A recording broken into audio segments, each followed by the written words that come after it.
We will be a few minutes late as per announcements by the organizer.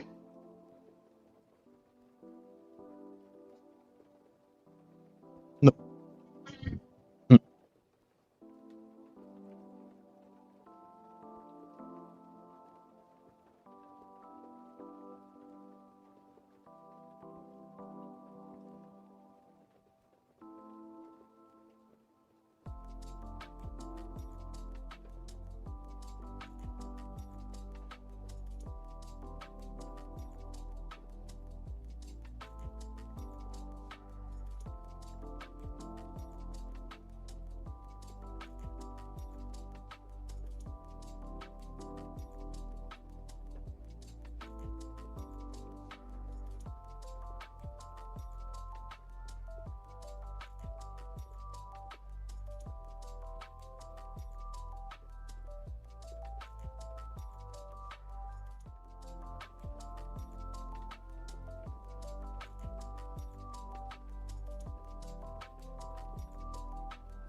It looks like we won't be able to multi-stream via Facebook, so the coverage may likely just be on YouTube via my channel. So I hope you enjoy the show. The organizers are just getting ready on their Discord channel. I will switch to their announcements as soon as they start.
We will be switching to the tournament stage in a few minutes.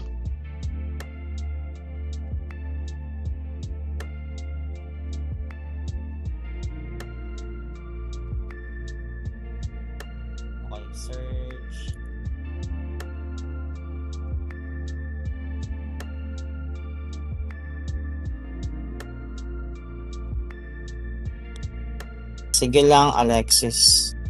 Wala pa naman. Oh, eto pala.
Drin has just extended the registration period from 9 o'clock to 9:30. They are still preparing, so if any of you viewers would like to join their event, I can send you registration links.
We have 22 registrations at the moment. Most of the players have checked in.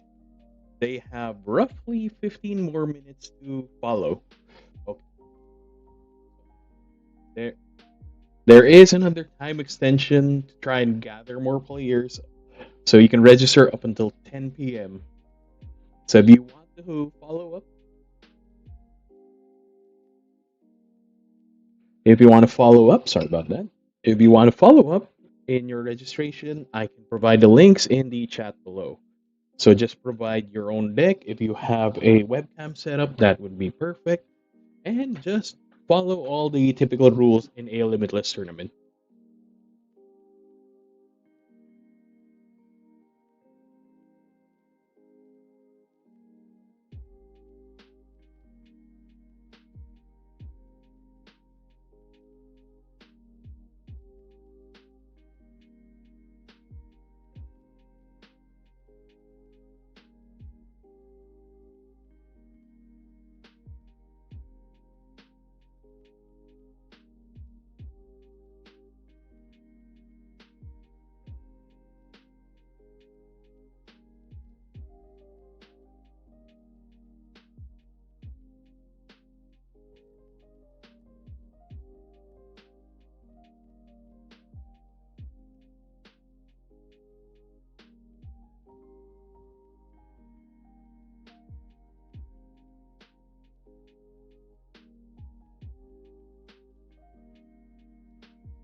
We now have 18 players registered. We have dropped some of those that have mentioned that they will not be able to attend.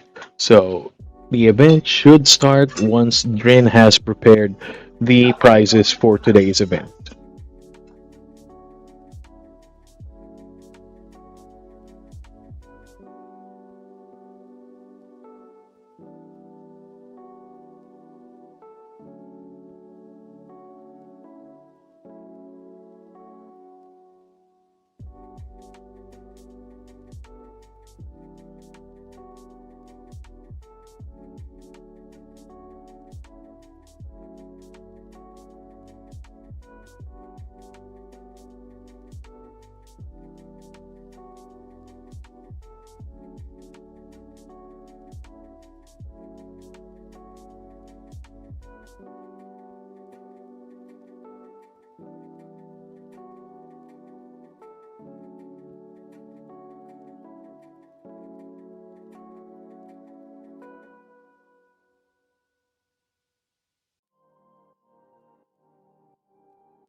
We are starting in 15 minutes.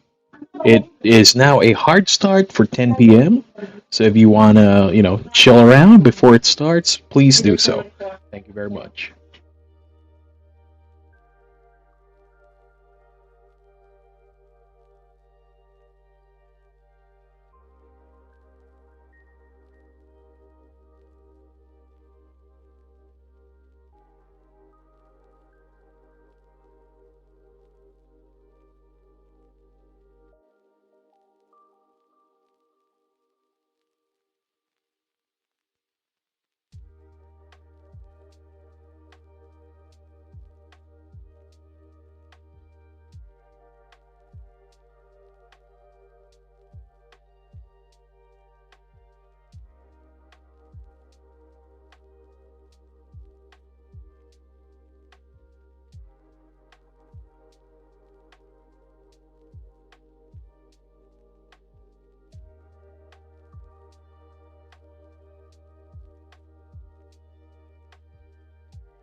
Roughly 10 minutes before we start.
We are starting in 6 minutes. There are a few late entries.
We are moving to the stage area for pre-game instructions. Please report it to us, to me, and hopefully you can use this server, this Discord server, as your playtesting of choice. Ano ba? Ano daw? Charot. Can't English right now because I'm sick. But there, we're starting. I'm gonna start the tournament.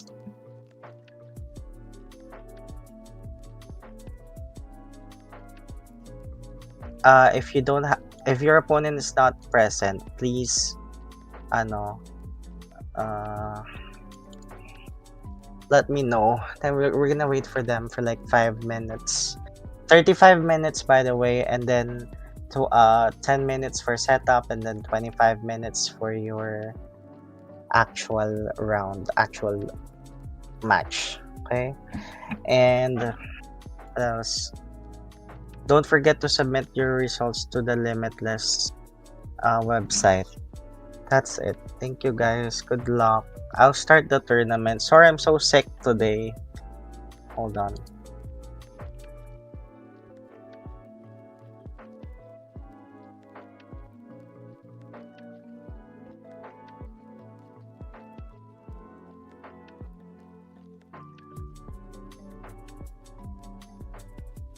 Okay.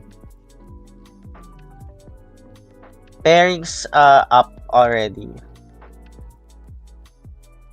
Okay, perfect. Pairings are up. We will be following table number 1.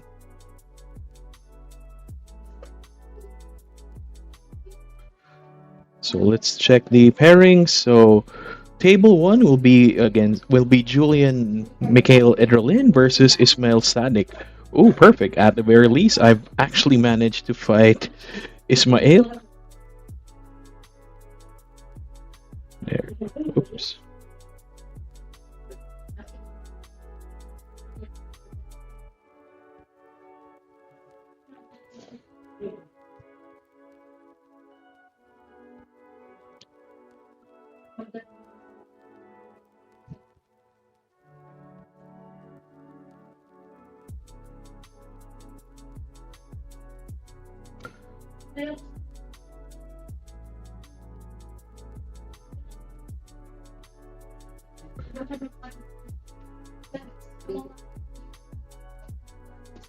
So we are going to watch the battle with Julian and Ismail. Last time, I actually managed to fight against Ismail using my Garchomp against his Marnie's Grimmsnarl. Sorry about that. Please let me know if the audio is coming out clearly or if there are any issues. This is my first time streaming as a shoutcaster. Yes. So I will make mistakes, but please let me know so I can be better. Let's try to be, let's try to make this a good way to learn the game. And if you are relatively new, you can see that this is an avenue for you to play. Especially, we have players here like Ismail coming from Spain, and he is actually playing against us Filipino. So yeah, it's an international, technically, a way to fight players from an international standpoint.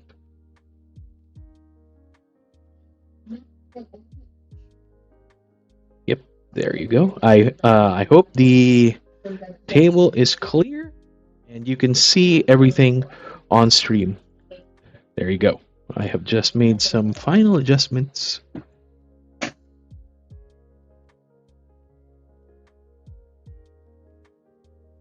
And there you go.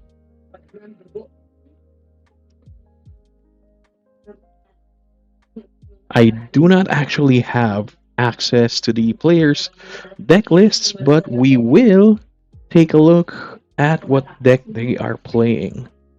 So for table number 1, let's look at the metagame while people are getting ready. So Today we have 5 Dragapult Dusknoir players, 4 Grimmsnarl Frostlass players, 2 Raging Bolts, 2 Gardevoirs, 2 Team Rocket's Mewtwo, 1 Joltik Box, 1 Toad 1 Charizard Pidgeot, 1 Pure Dragapult, ooh, and 1 Cynthia's Garchomp. I am rooting for that guy. Sorry, I am biased. That is my deck right over there, and I'm praying he dominates this competition. So we are going to take a look, and Ismael is yes playing his Grimmsnarl once again, with Julian playing Dragapult. So this should be an interesting matchup. Both decks rely on spread damage in order to win, so we will see the battle of spread damage today. Both decks rely heavily on their Monkey Dories in order to splash damage.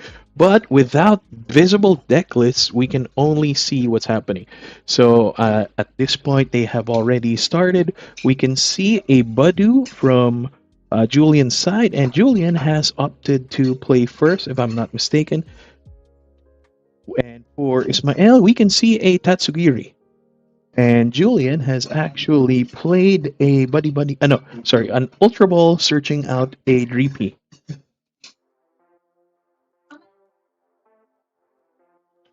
And hello, Black Bulls. Thank you for dropping by. I hope you guys are doing well out there in Marawi.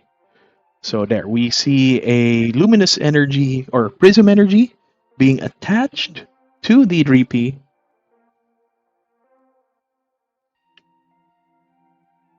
And Julian has already passed. We can see on Ismail's side, he has played a Spikemuth Gym, followed up with a Buddy Buddy Poffin, and he has searched for 2 Snoruns.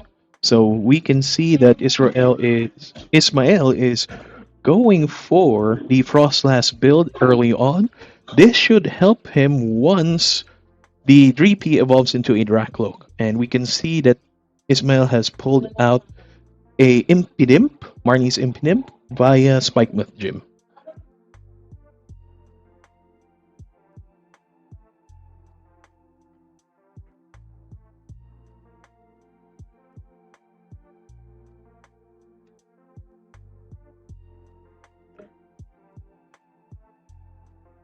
Oh, thank you for making this server, Drin. I can say this has actually enabled me to play more often from the comfort of my own home. So Ismael has activated the ability from Tatsugiri, and we will see or not there. Oh, I don't know. That is going to be terrible for. Uh, I'm guessing actually no one might be hurt by it because Julian has not played much from his hand, so we're not entirely sure if this will be devastating or beneficial for both players. We can see a secret box now being played.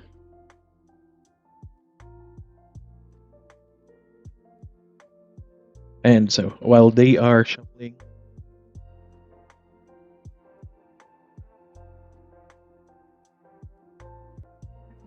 Oh, so to pay the cost for the secret box, I can see that the Iono was actually discarded. So Ismael is now pulling out a TM Evo along with an Iono. I'm guessing the last one might be something to get an energy. It's possible that Ismael may look for a early Frostlass, though at the moment those won't do much damage, as Julian's side or Hiraeth's side has no Pokemon with abilities. So while they're still shuffling, like I was saying, thank you, Drin, once again, for creating this community, Midnight PTCG PH. As like I said, personally, it's been a wonderful benefit for me as I can now play from the comfort of my own home, meeting new people. And look, like I said, we are now fighting against the international people, not just localized here in the Philippines. So, yeah, I'd like to support your channel more often. Hopefully, by doing this, we can help the channel grow or the server grow.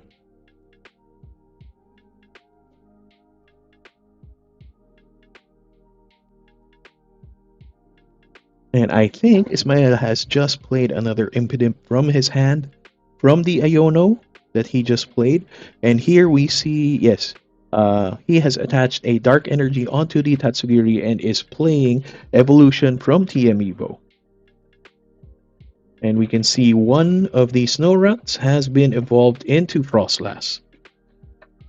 And one of the Impidimps has been evolved into the stage 1. I keep forgetting their names. Forgive me, I'm old. A lot of these Pokemon did not exist when I was actually playing way back in base set up until Neo Revelations. So at best, I can only memorize the names from Gen 2.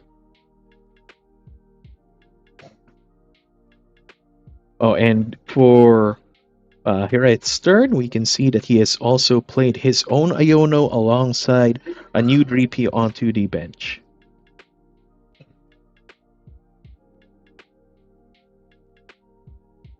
Both players have now bottomed their hand and drawn a fresh card, a fresh set of 6, and we can see one of the Dreepies has been evolved into a Draclo, and Julian has immediately activated Recon Directive to draw take the best card off his top 2.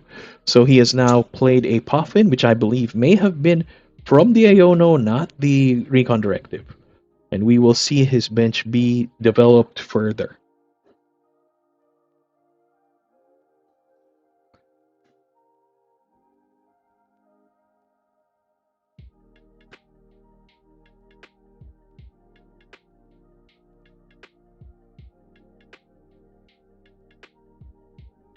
We see 2 more Dreepies drop into the bench, and this is going to be massive for Julian.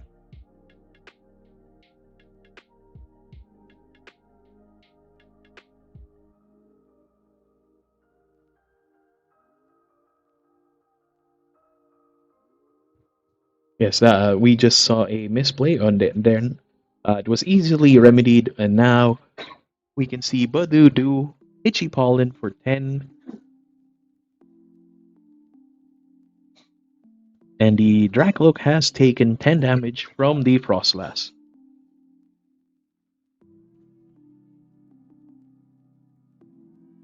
Monkey has been benched on Ismail's side. The Tatsugiri has 30 damage on it thanks to 1 Itchy Pollen and 2 turns worth of Frostlass. Oh, Grimmsnarl has been placed onto the bench by Evolution. So this is big for Ismail. Julian does not have any bench protection at the moment, but his bench will survive.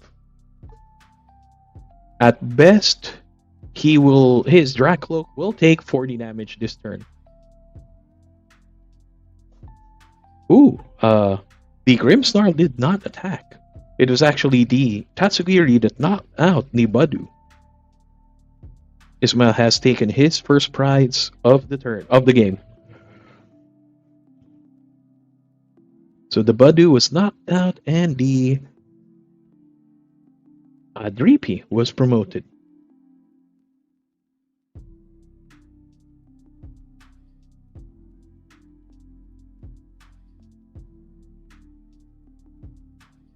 And I think another Iono was played prior to the attack. So I think that's the 3rd Iono for the game. And hello viewers, please let me know if you are having any issues with my audio. Is the background music too loud, or is my voice coming out clear? Is it popping? Oh no, the Badu was not actually killed by the Tatsugiri. I made a mistake. It was killed by the Adrenabrain. So the Tatsugiri has been retreated, and the Grimmsnarl promoted. So the second Dreepy has been knocked out thanks to Shadow Bolt, and 30 damage has been placed onto the Dracloak, with another 10 coming from the Frostlass.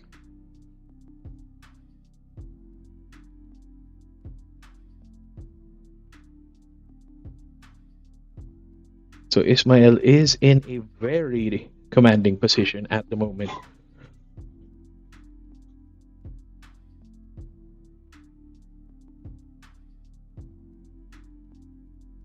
So the Dracloak has been evolved into a Dragapult.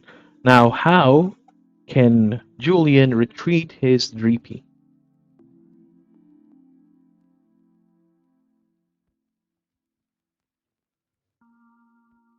Oh, there it is. We can see a Latias being placed onto the bench, which solves the retreat problem. And the Dreepy has been retreated with the Dragapult being promoted.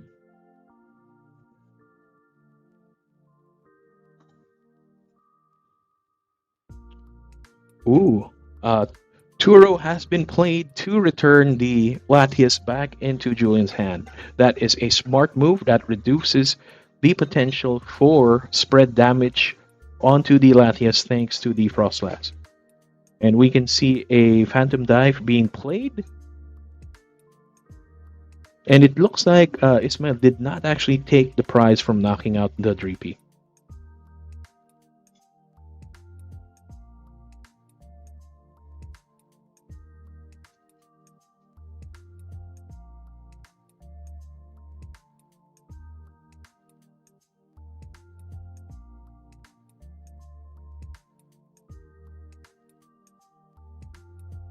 Oh, so we can see the 60 damage from Phantom Dive be spread evenly. One counter onto the Impidimp and 5 onto the Tatsugiri, which I think is enough to knock it out.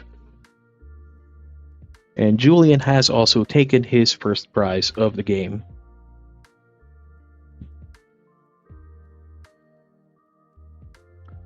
Please let me know if you can hear any background noise. I have actually upgraded my mic for this event.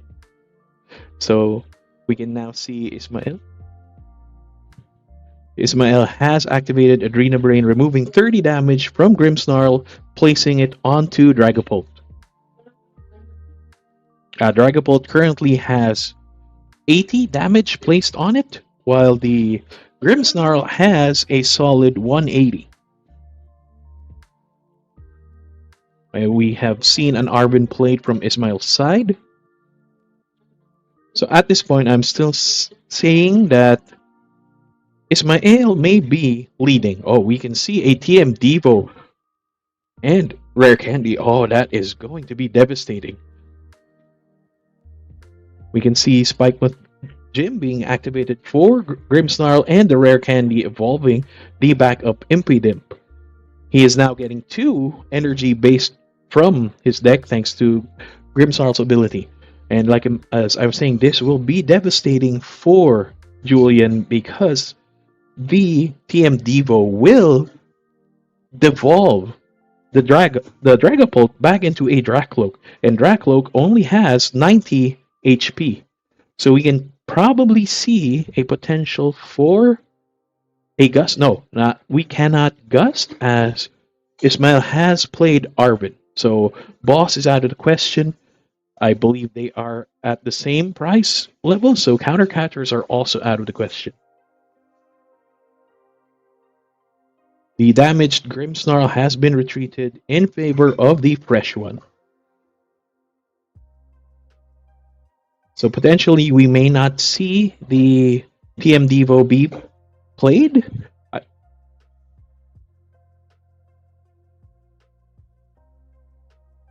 Ooh. Oh, there, yeah. Ismail has changed his mind and gone for the TM Devo.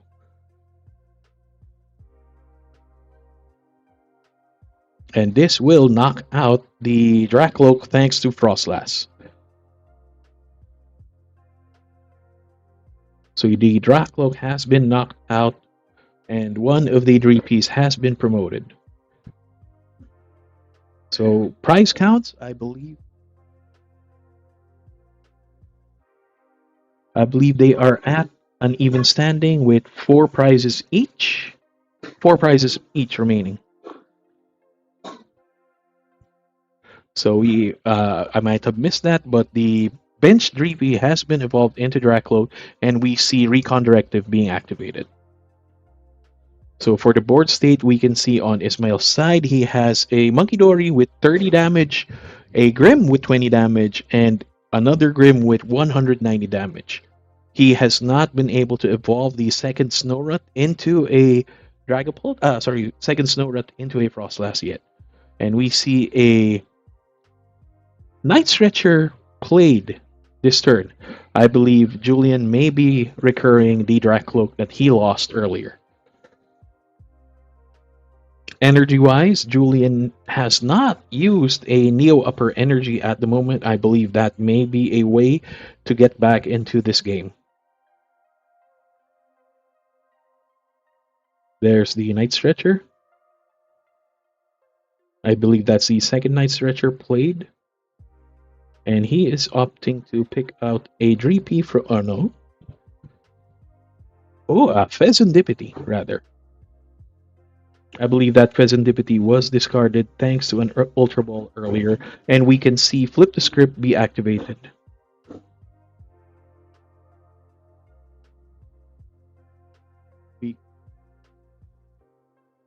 We can see a Latias be placed onto the bench, and Ismail is confirming how many Ultra Balls have been activated. Oh, and a Budu has been revived. I don't believe that may be a smart move at the moment, but I am not a Dragapult player, so please tell me if the value of that.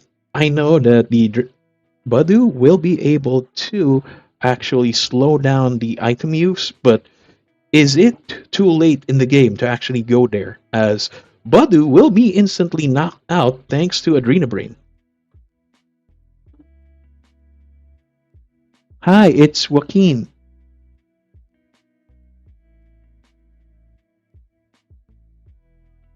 Oh, you are correct, but I cannot mess with the game at the moment. I am not a judge. You are correct. Frostlass knockout should not uh, enable flip the script.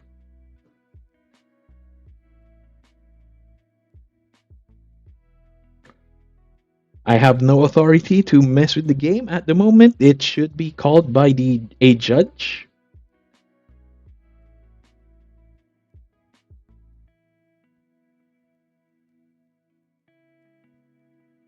There.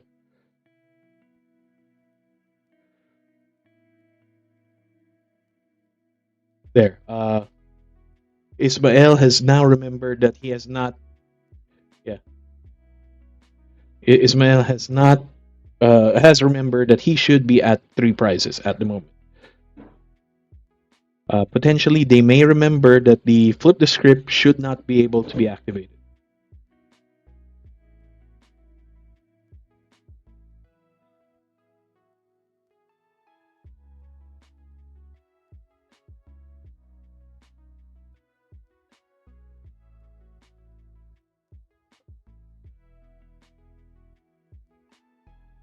There. I think a judge has been called to the table.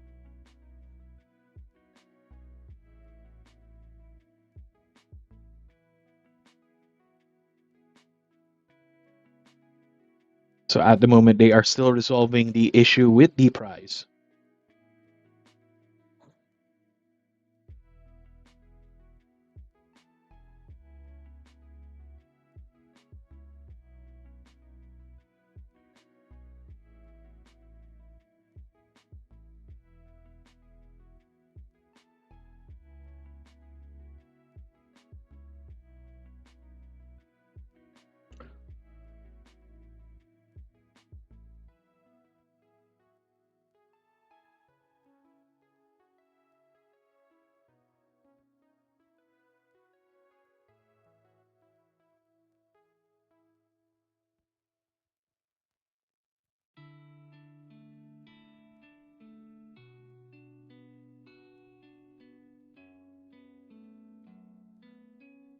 Also, thank you for that reminder. Uh, I will not mess with their call at the moment. I would actually prefer that.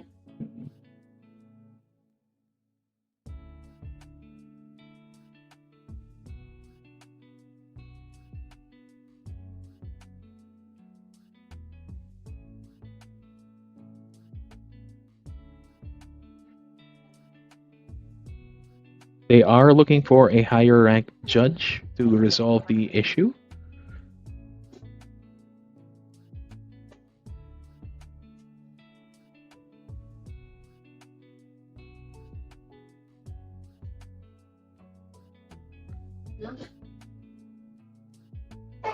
But yes, thank you for reminding. It's Hawken. I should actually inform the team after this table. Oh, even me. Thank you for noticing that. The flip the script wouldn't have been able to be used because the Frostlass was the reason that the Dracloak was knocked out, and it's not an attack. So if there are any newbies here, you got to thank It's Hawken for pointing that out. I would have missed it without him actually informing us. But yes, that is why we are doing this today. We are all practicing for the Great Ball League coming up next week. Yes, the knockout happened during the Pokemon checkup phase, not the attack phase, or not through an attack.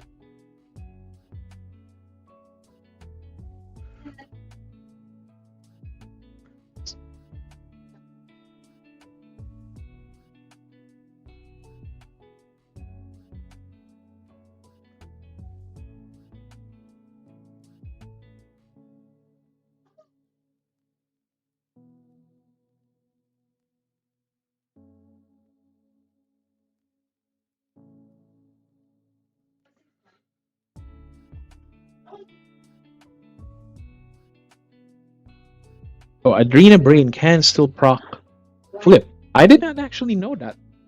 I thought it was only through an attack.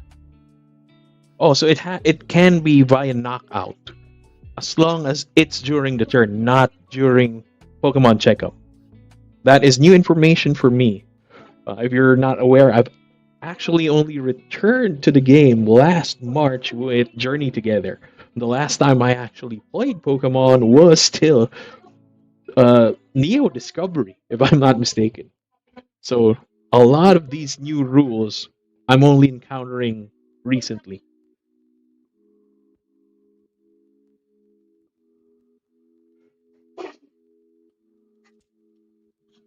So at the moment, they are still resolving the issue with the late pickup for the prize.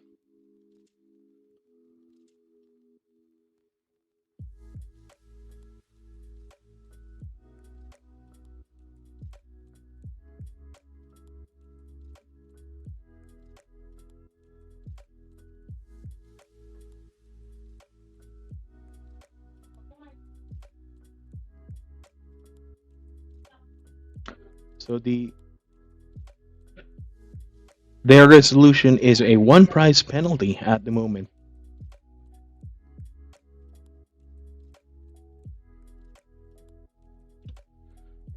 I cannot intervene with regards to the flip the script mistrigger. Oh, you just started playing May. You're more studious than me. I've not actually fully read the updated rules. I've only read the things that matter to me. But yes, this is why we're doing this. I probably would not have encountered this in real life. So it's good to show these kinds of rulings.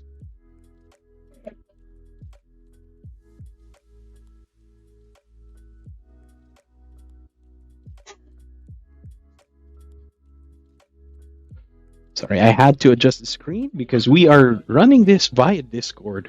So if anyone actually comes into the room, it will affect the window sizes.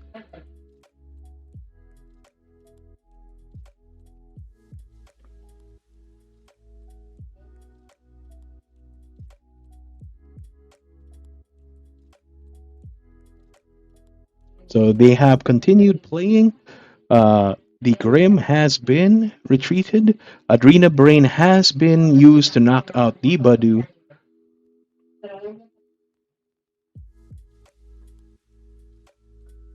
And at the moment, despite the one prize penalty, Ismael is still in a commanding position, based on my own opinion. There. So we have updated the screen. Please let me know if everything is coming out clear.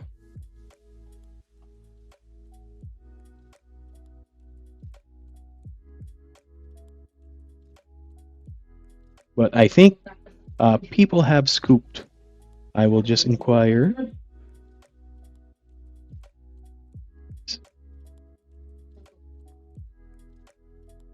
We are moving to another table to see. Let's go to table 9. If it is still active. Oh, they are no longer active. Let's go to table 5.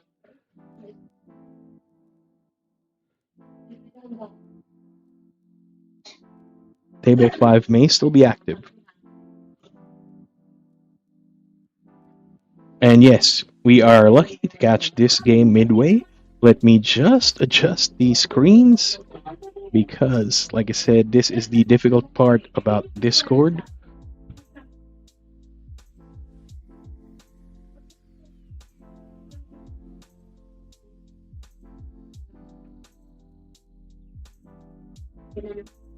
I'll have to manually adjust windows whenever this happens. So we are now watching a Guardy deck versus what I believe is a Raging Bolt deck.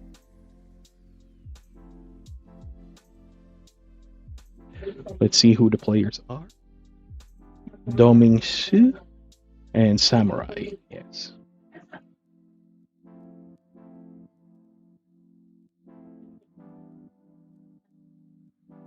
So we are currently seeing an Iron Leaves enter the field, and it has just recently taken 3 energy from the bench.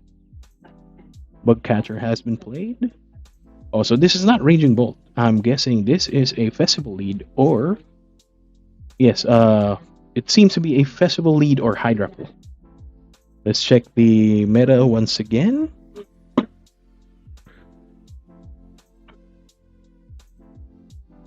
Oh, it's a Toadscruel deck.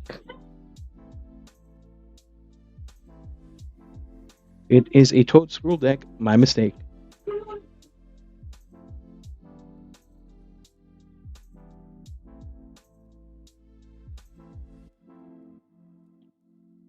Oh, Guardy has been knocked out via an attack from the Iron Leaves.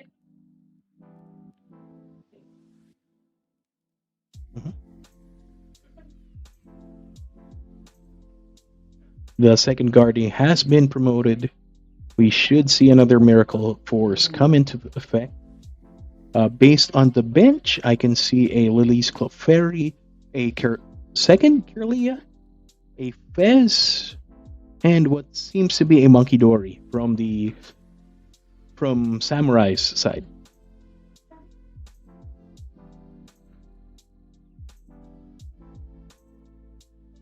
So this, I believe this would be in favor of the Iron Leaves. Iron Leaves seems to have, Toadscruel seems to have 2 prizes remaining, with the Guardy still having 6.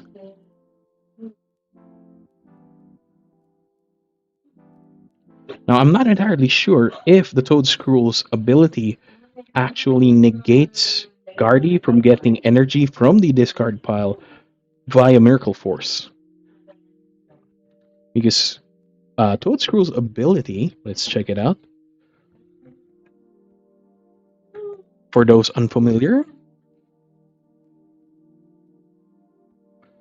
man, my net is slow thanks to screen. So, Toadscruel's ability, Protective Mycelium, states prevent all effects of attacks used by your opponent's Pokemon done to all of your Pokemon that have energy attack. Oh, so this is not the Toadscruel with Protect, the other one.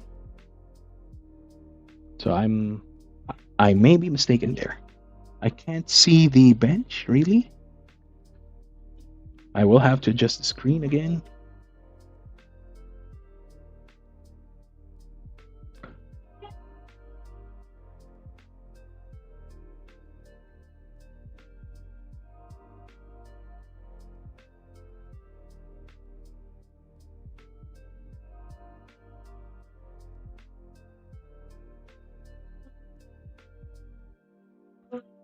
I am currently fixing the screen while they are still shuffling.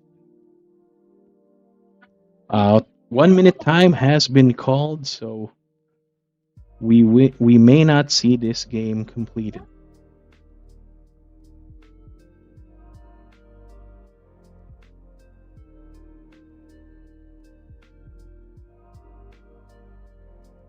Artisan has been played.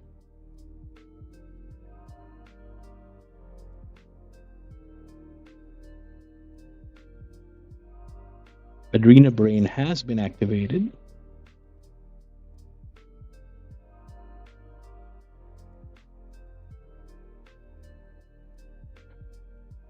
So with Artisan coming into play, the Area Zero has been discarded, forcing Domingsu to remove extra Pokemon from his bench.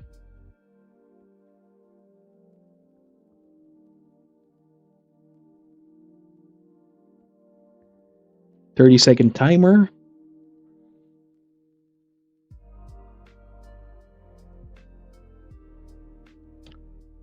Oh no, too many people in the table.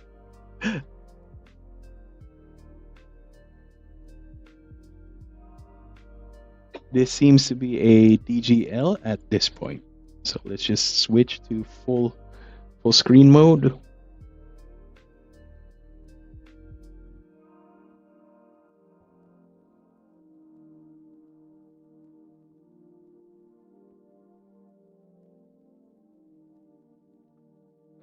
So while this is happening, we will check the current standings.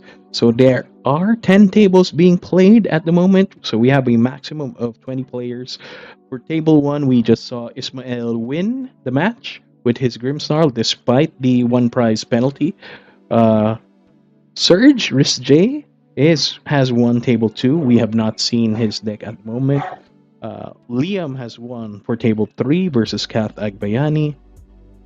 And table 4, it's a match between Alexis and Aaron Colantona, with Aaron leading. So we are at table 5. It seems to be a DGL unless somebody is willing to concede. Table 6 with Mike Ferrer versus Joshua. Mike Ferrer has won that match. Table 7 with Gavin Saucedo versus Mike Danielle in Gavin's favor. Table 8, Stephen Villegas and Yosh Merano, with Yosh taking the victory. Table 9 with Aaron G. Sala versus Marco Luis Cabrera in Marco's favor. And table 10, Mark Lester Molina versus Ryan Mananakil. I hope I'm pronouncing that right, with Ryan taking the victory. So they are now deciding if somebody is willing to concede for table 5 rather than face a double game loss. Hello, Mana. Ooh, thank you for letting me know. Hide non-video participants, only the video show. Right-click and untick the show non-video participants. Where can I find that? Oh, there. Perfect. Thank you very much. That is much, much more beneficial. So we can switch back to our previous table. I will have to readjust the screen still, as each player's webcam setup is unique. Thank you for that, Mana. That is something new for me. I'm an old man. All this technology scares me.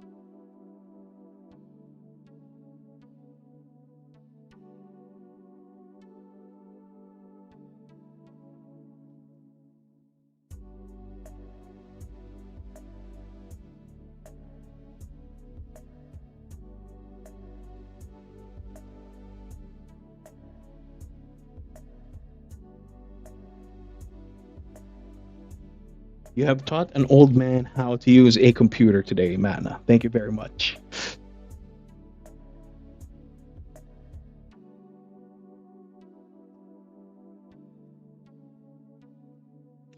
And also, please let me know if my audio or anything has issues. I will try my best to fix everything.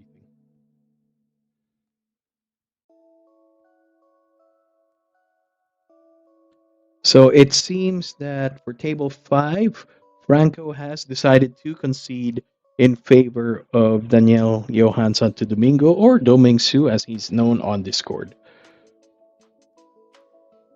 Very good case of sportsmanship. If you are from outside the Asia Pokemon circuit, we do not actually have draws in Asia. So a result of timeout typically results in double game loss. We do not have other ways to resolve draws. It does not actually improve your score for tiebreakers, it actually drags you down. This is what happened to me during my experience in Premier Ball League. I experienced a DGL in my round 3 match against the Gardevoir. None of us could declare a concession as we both needed one more turn to win. So in this case, very, very good play from Franco, good sportsmanship from both players, actually, but Franco has decided to concede in favor of Domingsu. So we are moving back into the stage. I will be muting my mic for now.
Buhay pa pala tong stage. So, dito na lang sa stage.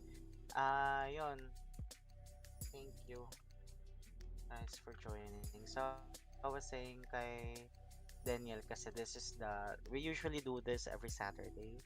Tapos, we always have prizes like this donated by the players of the community.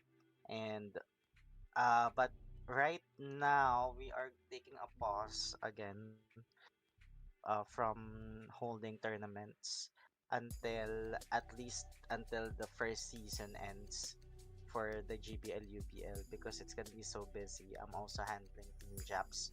So um GBL starts here in the Philippines. The first one's gonna start 24th of September. Yeah, that's the first one, and then it ends until at I think the 25th of October. So, anyways, by the end of October, we may be, but along the way, we will also hold snap tournaments if there is. Try mo, Marcos, if you can still register. Kasi Pero there's gonna be a buy.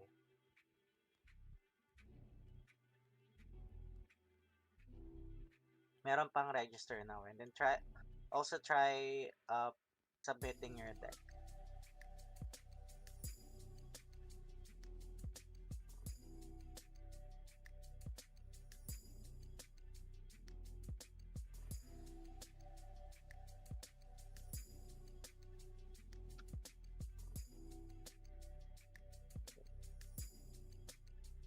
Sumali pala si Marco. Joshua. Nangyari. Si Josh. One. Okay. Okay.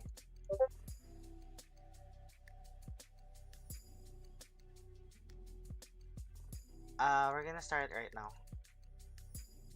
So, I just need to announce the winners. Pero Marcus, makakapag-register ka na ba na?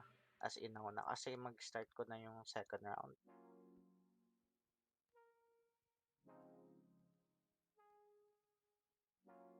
Teka. Kahit ka dito para para mapagsalita ka.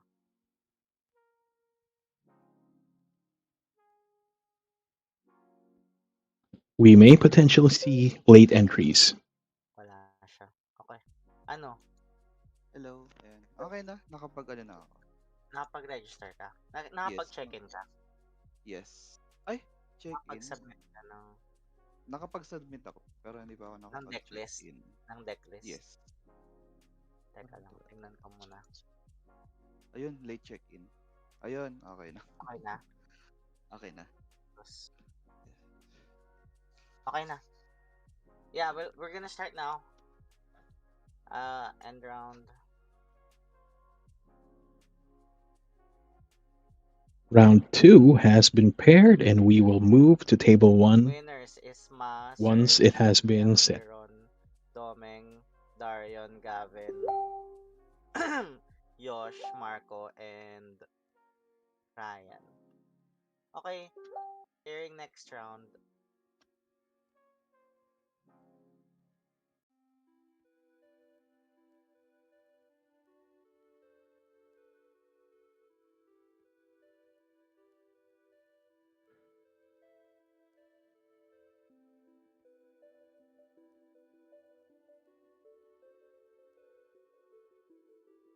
Julian Baika. Pairings for round 2's up. So we will actually go to table 2 instead, as we have already. Table 1 is for Liam. So we will go to table 2 for a different view.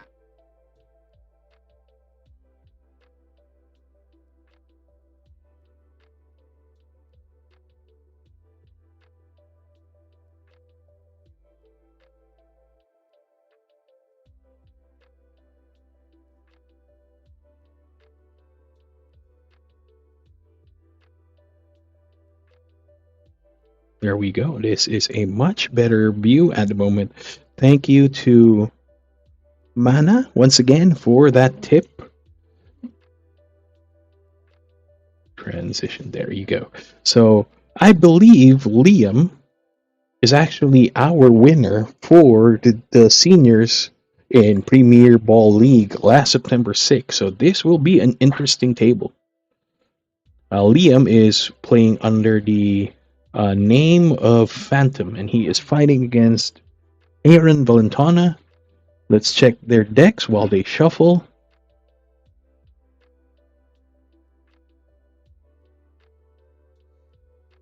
So Liam is playing with Joltik box, and Aaron is playing Dragapult Dusknoir. So this will be very interesting.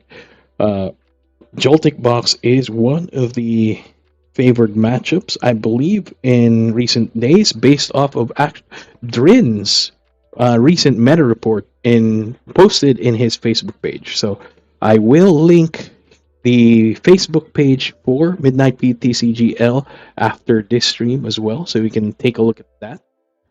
So they are now resolving who will play first. So Liam is deciding.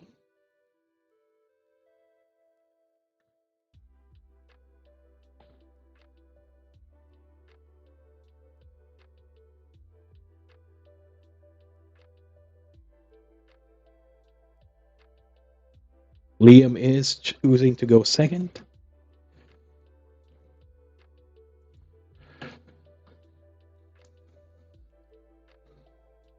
So, just in case, Liam is at the bottom of the screen with Aaron at the top. So Liam will be playing the Joltik box with Aaron playing Dragapult Dusknoir.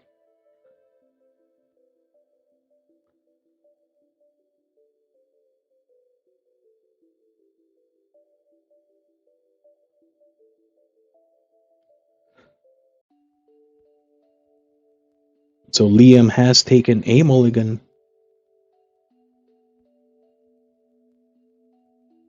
And we can see Aaron now has one Pokemon in the active and one in the bench.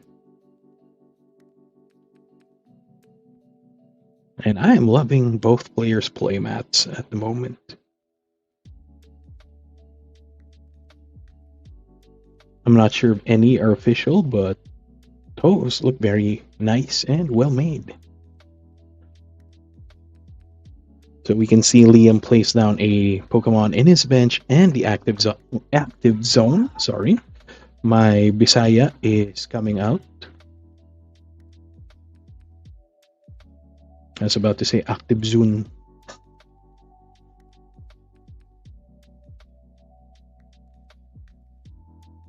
So we see a Joltik in the active zone. Oh, sadly, Liam does not have any Pokemon in his bench.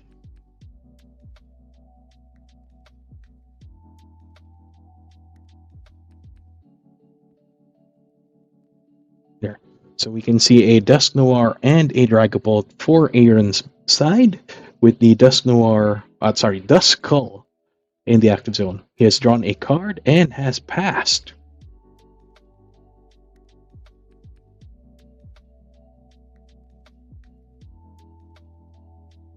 So we can see a nest ball being played from Liam's side. I'm guessing he will take a Miraidon to fill out his bench. He has also played an Iron Hands prior to using nest ball. So there we see the Miraidon and Tandem unit has been activated. Hi Kenneth, yes, I am not playing. I'm actually just doing shoutcasting today. So that we can feature how many people are actually better players than me. And yes, this is, I believe, an interesting table because Liam was the winner for the senior division. I may be wrong. Anyone who's watching this stream who knows Liam might be able to correct me. So we see Joltik being attached with an energy. And, ooh, this is strange. I only see a Pikachu being taken from Tandem unit. I thought he would fill out his bench more. So, Joltik Charge has been activated, if I'm not mistaken.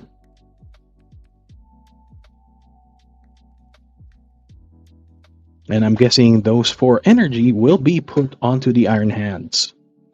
Yes. We can see a Latias being played on Aaron's side. The Dreepy has been evolved into a Dracloak, and I actually see a Neo Upper energy with Aaron. Oh!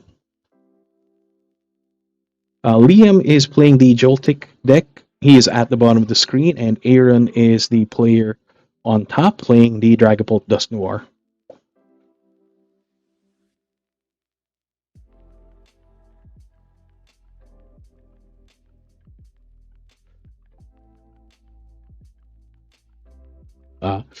So we had just resolved the Iono, and a Puffin has been played for Dreepy, another Dreepy, and a Budu. So I'm guessing the Duskull will be retreated in favor of Budu in order to item lock Liam. This may be a bait, as Aaron may lose the Budu thanks to Iron Hands, should he be retreated, but that would enable Aaron to use counter catchers if he has any. So yes, the Budu has been promoted, and we can see the Dracloak use Recon Directive.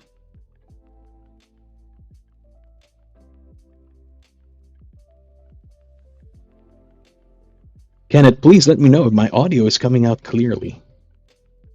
I hope you don't hear any more background noise, as unlike previous streams. I've recently upgraded my equipment, and it's actually pretty noisy where I am right now, so I'm concerned about what people are hearing. Oh, so the Dusknoir has been evolved into a the stage 2 for Dusknoir. I can't remember that name. If any of you remember the correct name, please let me know. Jamming Tower has been played. So if an air balloon does pop out, it would serve no purpose. Ooh. The stage 2 Dusk has been activated for 50 damage onto the Iron Hands. Counter Catcher is now active. And the Miraidon has been pulled. So this will now make it more difficult for Liam to actually retreat. And Itchy Pollen has been activated. So this locks Liam from playing any switches, if he has any switch, forcing him to actually just use energy in order to retreat the Miraidon. Very good play from Aaron.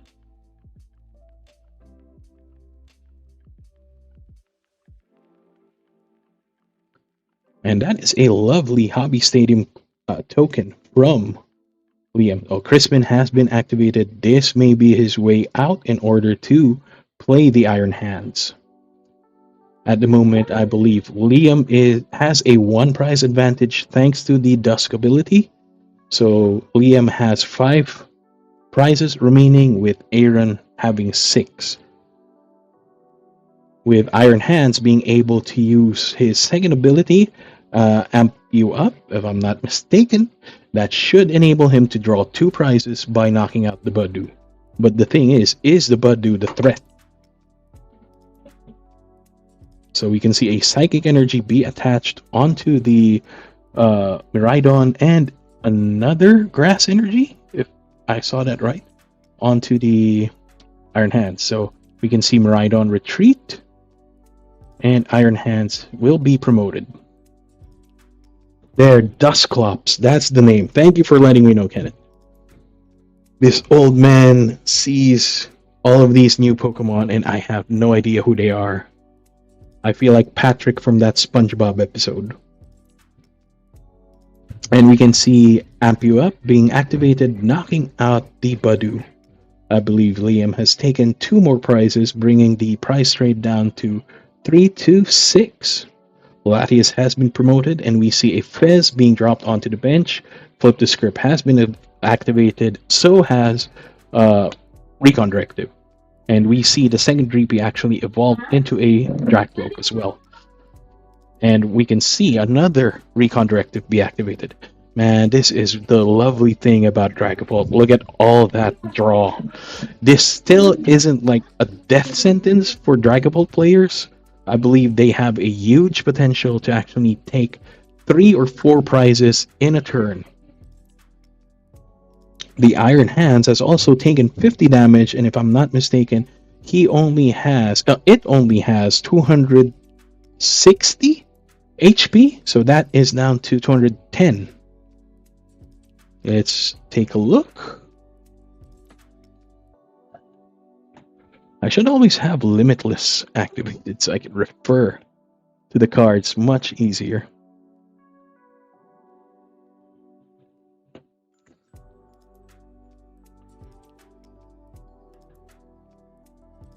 And yes, Amp You Very Much is the name of the Iron Hands attack that deals 120 damage, and if you knock out a Pokemon, you take an additional prize. And it only has 230 life, which means it is in lethal range for Dragapult. And we do see a Joltik in the bench, so it is potentially a 3-prize turn for Aaron. He could also spread damage onto the Pikachu, negating its ability. Their Phantom Dive knocks out the Iron Hands. And I believe Aaron will split the damage. Yes, 1 at the Pikachu to remove its ability. 5 damage onto the Pikachu.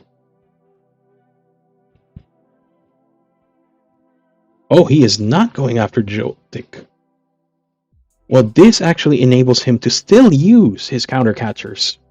So they have a 3 to prize turn, 3 to 2 prize difference in the favor of Aaron.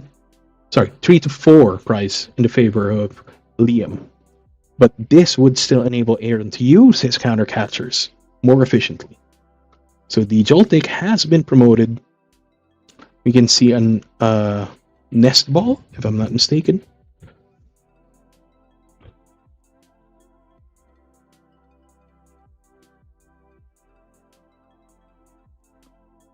Dusclops was from Hoenn? I did not know that.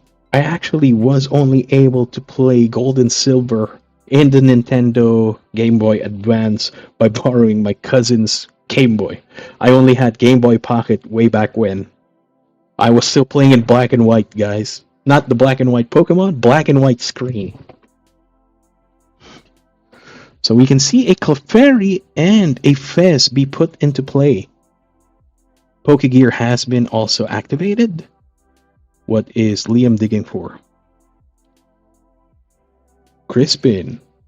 Oh, this would enable him to actually be able to one-shot, I believe, one-shot the Dragapult thanks to Clefairy. So they will now be at a 1 to 4 price trade difference. This means Aaron will lose the Neo Upper Energy. He does not have energy on any of his other Pokemon, putting him at huge risk.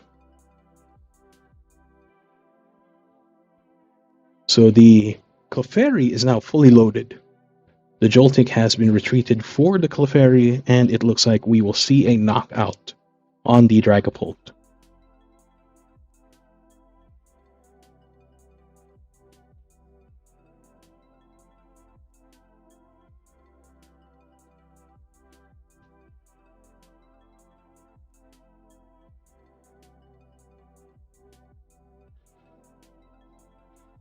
They are, I think, doing math. There's another Pokemon on the bench to ensure an instant knockout. We see a Blood Moon Ursaluna to ensure the knockout on the Dragapult.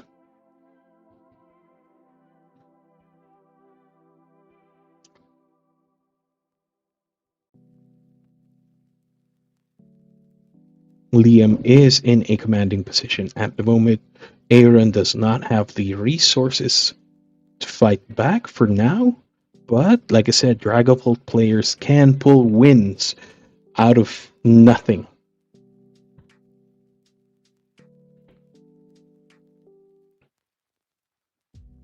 So we see a nest ball into play.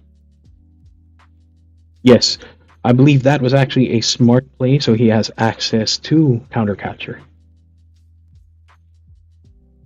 Oh, we see a Blood Moon Ursaluna, and it is active. As well, Liam has a 5 prize lead, making his Blood Moon Ursaluna essentially attack for free.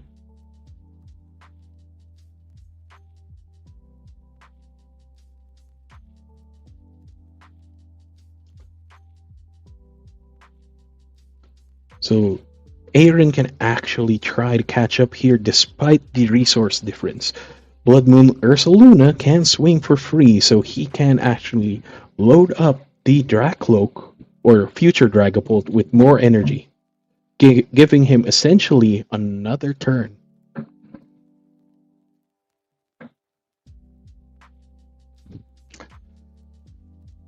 So I believe there is a chance for Aaron here. He will be able to knock out the Clefairy with Blood Moon, bringing him down to 2 prizes.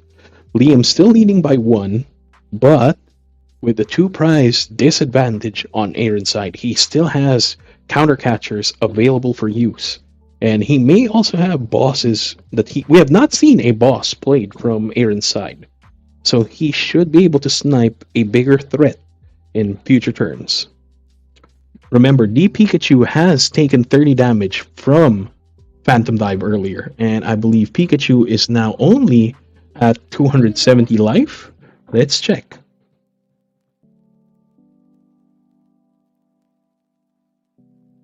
Yes, the Pikachu. No, the Pikachu is down to 150. I thought he had 300 life. So Pikachu only has 200 HP. So Aaron still has outs in this game. You can actually see his hand from now. Hopefully Liam's not watching on the stream. But I saw a counter catcher right off the top of his hand. The thing is the Clefairy the threat?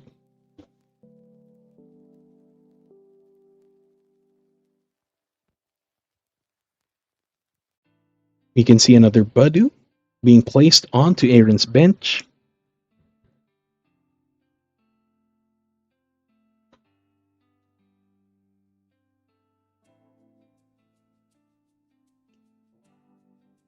Ultra Ball for Dusclops.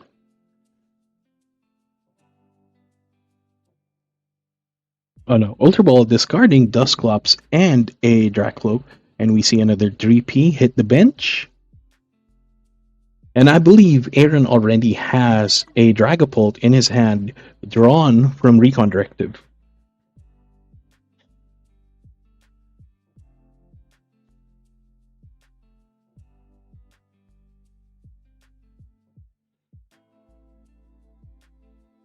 We still have 16 minutes in this match. No need to rush. 2 tables have been completed. There's the counter catcher. Oh, counter catcher for the Ursaluna. Counter catcher targeting the Ursaluna. And we see a Budu Itchy Pollen. The Liam's Ursaluna cannot attack actually, as Aaron has only taken 3 prizes. So even if he does decide to put energy onto the Ursaluna, it will not be able to attack. And Jamming Tower is still active, so he won't be able to retreat the Ursaluna.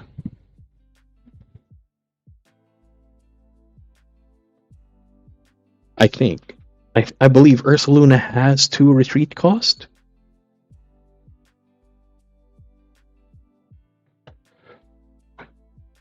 So the Blood Moon Ursaluna has passed. Oh yes, Blood Moon Ursaluna actually has 3 retreat costs. With Jamming Tower in play, even if he had Big Air Balloon, he won't be able to retreat. So we see Recon Directive be played 2 times on Aaron's side. Aaron cannot actually leave this Budu in this active zone this turn. Liam only has 1 more prize remaining. So the Budu being knocked out would spell instant death for Aaron. I believe he may just be digging for an energy. I believe he has 3 prizes remaining. Sorry, not 2 prizes. Can he get 3 prizes this turn, though? I believe he can. Oh, boss. I see a boss. It's potential that Aaron will boss the Pikachu. And the Pikachu is going to get knocked out from Phantom Dive. And this 30 damage will be placed onto the Joltik. Sorry, 60 damage can be placed onto the Joltik for a 3 prize turn. Oh, Clefairy. Yes, Clefairy, I believe, only has 190 HP. So, either way, there's still a lot of outs for Aaron here. However, yes, the Ursaluna has knocked out the Clefairy. I don't think Aaron was able to draw the psychic energy that he needed.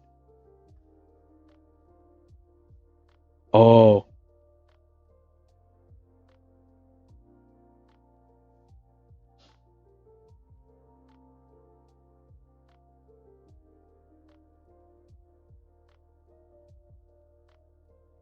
Also, Liam has conceded, and we believe that I may be wrong.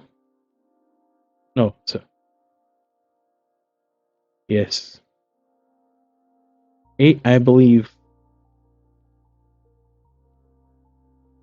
Liam has won this match.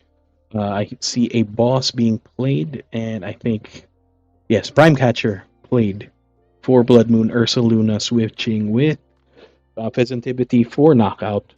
So this is a win for Liam. So you can see why he is the senior champion for Premier Ball League. Let's see if we can catch another game at a different table.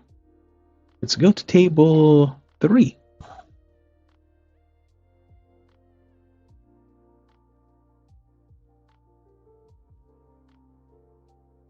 So it is still active. We can see Surge, our player from the UK, playing his Team Rocket's Mewtwo deck against Aladdis, and their real names are yes, Marco Luis Cabrera versus Reese. And I believe this is another Dragapult matchup against Team Rocket's Mewtwo.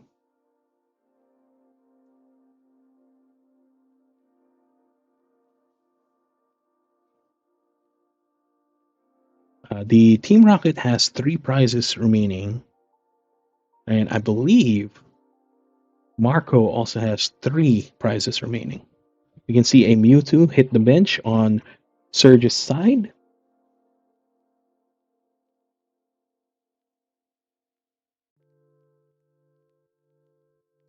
Spidops has been charged up.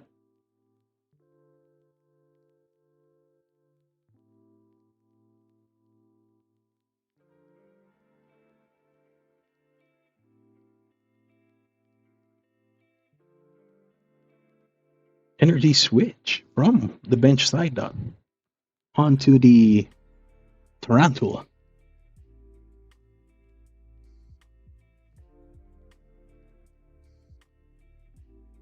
So I think the Articuno helps prevent damage from Phantom Dive. So this is not really a scary result for the Team Rocket. So the Dragapult has been knocked out, and Reese now has only 1 prize remaining.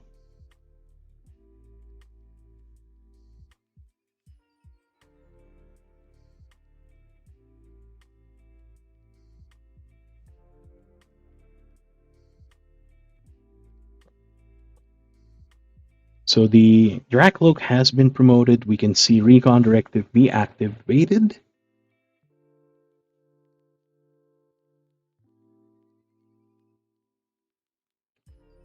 We can potentially see another Dragapult hit the active zone. So there is a Luminous Energy onto the active Dracloak for Marco's bench. Let's see it clearer. We can see a Fez, a Dragapult, a Munkidori, and nothing else. We see a Night Stretcher being played, and I believe it was used to take the dead Dragapult, and it evolved into the Dracloak. So now we see a Counter Catcher get played with Mewtwo being drawn into the active.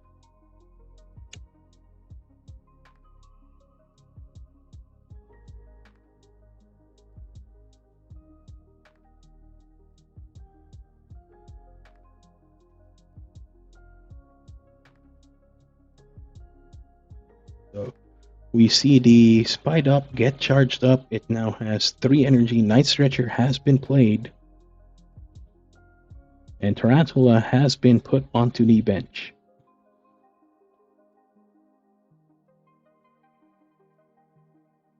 Oh, Giovanni. We see a Giovanni be taken. Oh, and the Munkidori will be knocked out. So we see a victory for Reese and his Team Rocket's Mewtwo deck.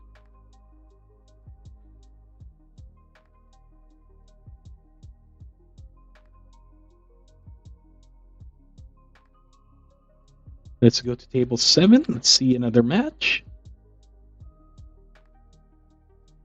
It is still active. We can see a Raging Bolt deck from Stephen and Ross with a Grimmsnarl deck.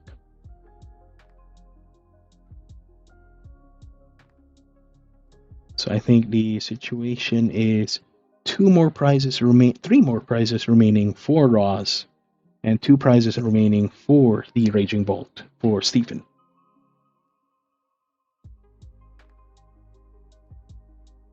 I have actually previously fought Stephen with his Dragapult, and yes, the Ross playmat is the beginner playmat, I believe, that they give out for free in Learn to Play events. I really need to get one of those. I used to have the original one from base set. I don't know what happened to it. Oh, so Boss has been played in order to pull the Snorunt into the active zone. And Stephen has just passed, I believe.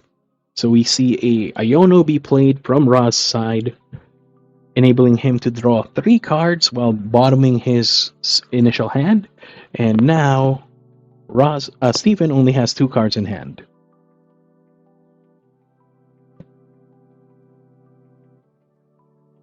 So Spikemuth Gym has been activated. I believe Raz will look for a Grimmsnarl in order to evolve his Mogrim.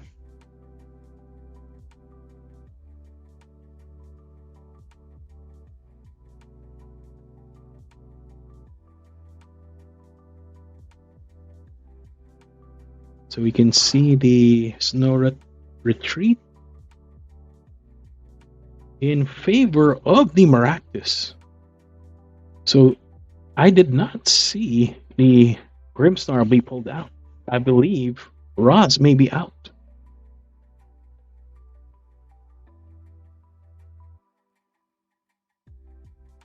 Also, we see 30 damage be Adrena Braid onto the Iron Reeves, and Maractus now activates its retreat lock.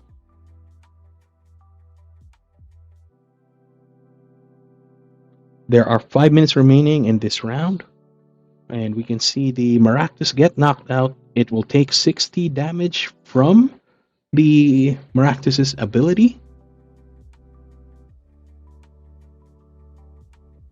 Stephen now has 1 prize remaining against Raz.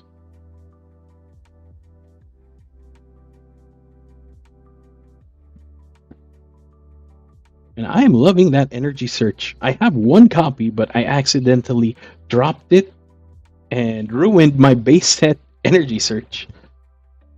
It fell onto a wet spot in the table. So there, we see the Grimmsnarl be evolved in the Mogrim be evolved into a Grimmsnarl. It should be enough to knock out the. Oh, Raz has run out of energy. He cannot put energy onto the Grimmsnarl from his deck, but luckily he has 1 from his hand. I believe it should be enough for knockout onto the Iron Leaves, but that's only 30 that's only 2 prizes. And we can see a concession coming from Raz. So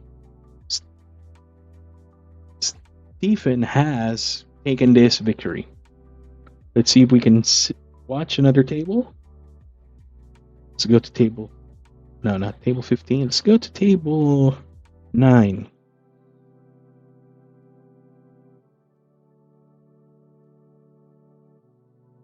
This looks to be an intense matchup. It's another Raging Bolt and Grimmsnarl deck, so let's see how this goes.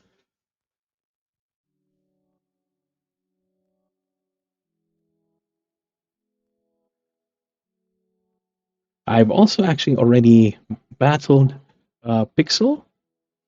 Alexis, sorry. I have not fought mine yet, so Alexis is running the Grimmsnarl deck. He is a very good player.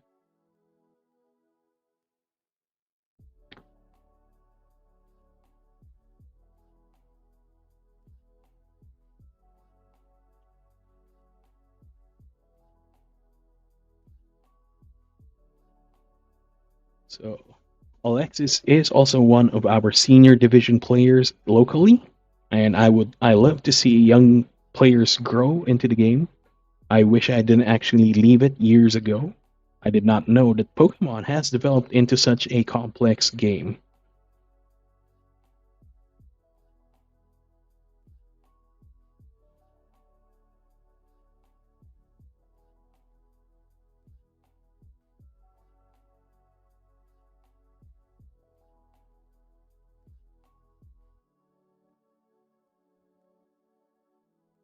So for the situation, we can see their rare candy for Grimmsnarl. So we have two Frostlass and a Munkidori on Alexis' side. And for mine side, let's see his real name. We are at table 9. Yes, mine side. We can see a Raging Bolt, a Teal Mask Ogre Pawn, Fez, 30 damage, another Raging Bolt with 60. I believe that's 2 Noctowls, another Teal Mask Ogre Pawn, a Hoot Hoot, and another Raging Bolt. So that is a very, very scary board for mine side. Thanks to his AZU, he has 8 cards in the bench. Sorry, 8 active Pokemon at the moment.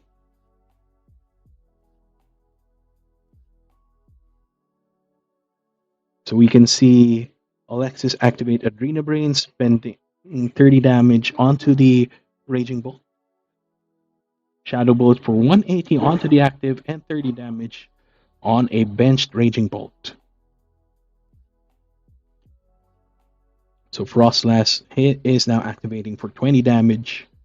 Most of mine's board will take 20 damage, as I believe I can see at the very least 5 cards with abilities.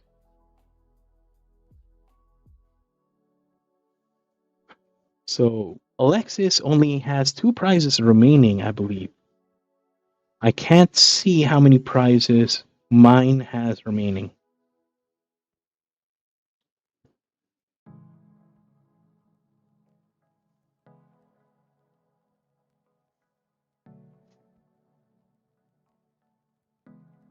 There are... Time has been called. Time has been called, so this is another potential. Oh, so it's 2 prizes, so...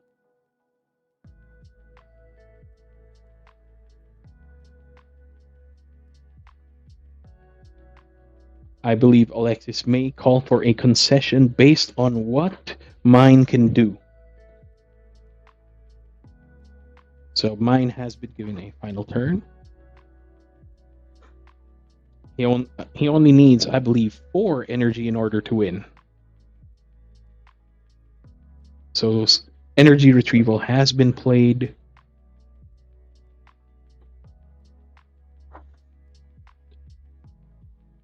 Teal Mask ability twice for 2 energy on the board. Sada's recovery for 2 lightning energies. No, there a lightning energy and a there. That should be it. Alexis has scooped. We will go back into the tournament zone. I will be muting my mic.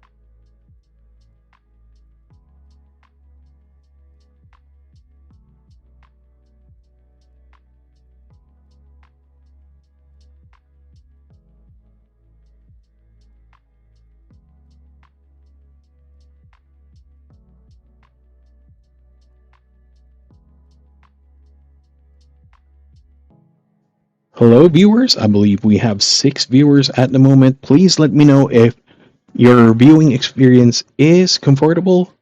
Let me know if the audio is too loud, too noisy, if my mic is coming out clearly.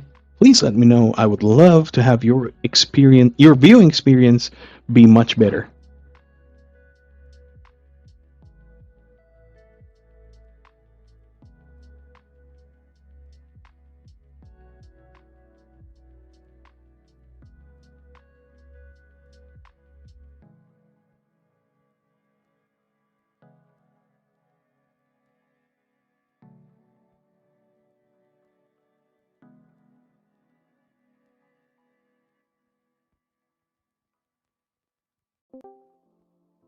Oh, nice.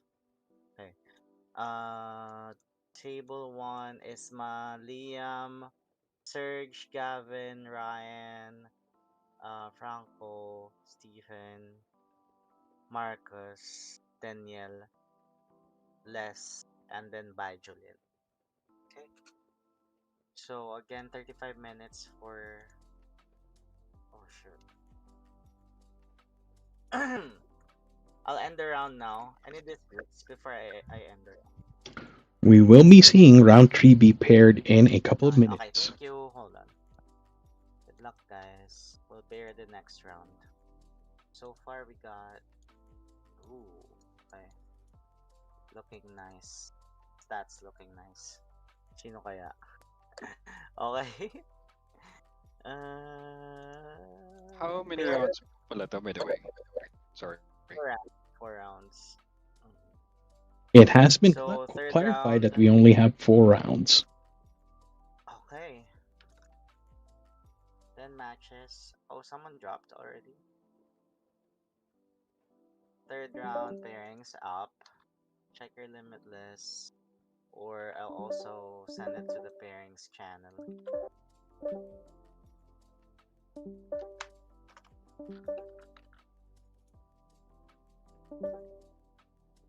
Good luck, guys.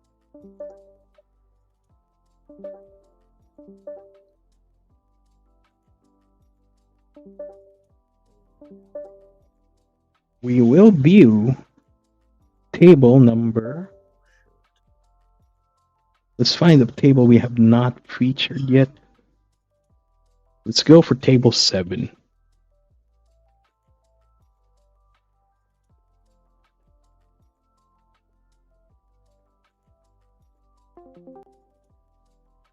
Hello?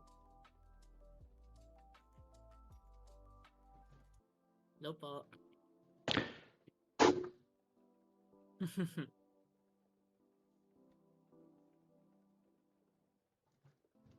Yung kalaban ko, wala pa. Yes.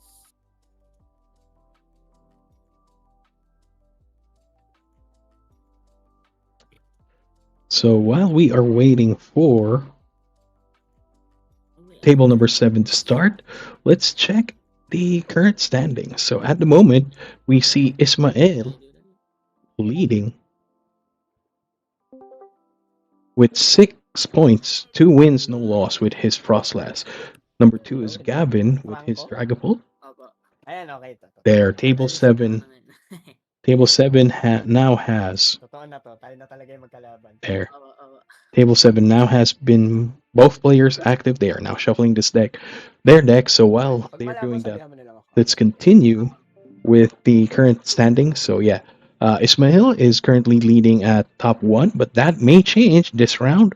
He's fighting against Gavin for top 2 with his Dragapult Dusknoir. Top 3 is Ryan Manakil with Charizard Pidgeot. Reese, we saw earlier with his Team Rocket's Mewtwo.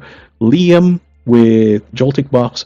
All 4 players have 2 wins, no losses. Sorry, all 5 players have 2 wins, no losses. Number 6, we see Julian with his pure Dragapult. Number 7 is Danielle or Domingsu, Danielle Santo Domingo with his Toadscrew, which is a surprising pick. We see Yosh Mirano with his Grimmsnarl and Mark Lesser Molina with Garchomp. We will save that table for last. Hopefully he does not drop. I want to finish this game with a Garchomp matchup. Sorry, this stream with a Garchomp matchup. So number 10 is Mike Ferrer with his Dragapult Dusknoir. Mine we saw earlier with Raging Bolt Ogrepon. Aaron with another Dragapult Dusknoir. Marco with Dragapult Dusknoir.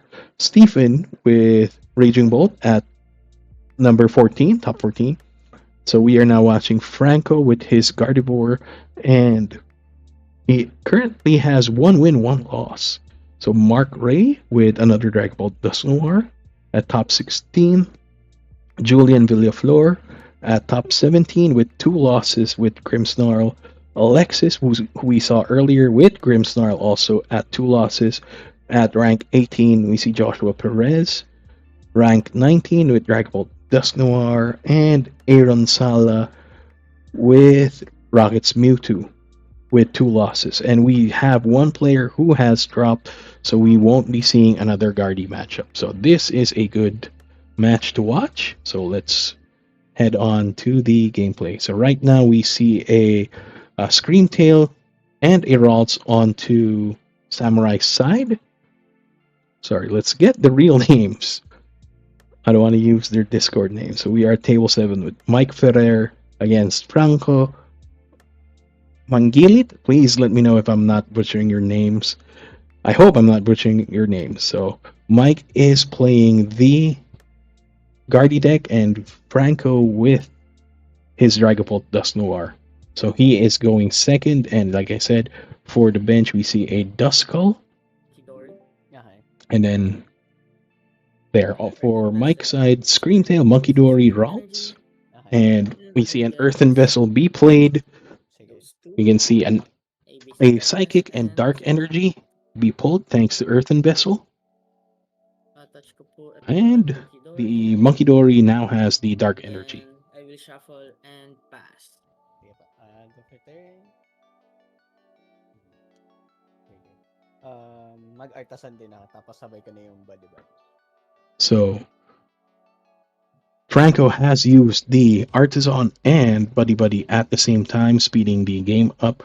We will see what he will pull from his deck.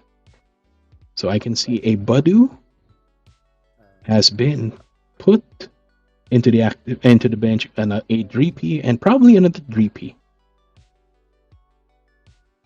He cannot pull the Latias from any of these methods.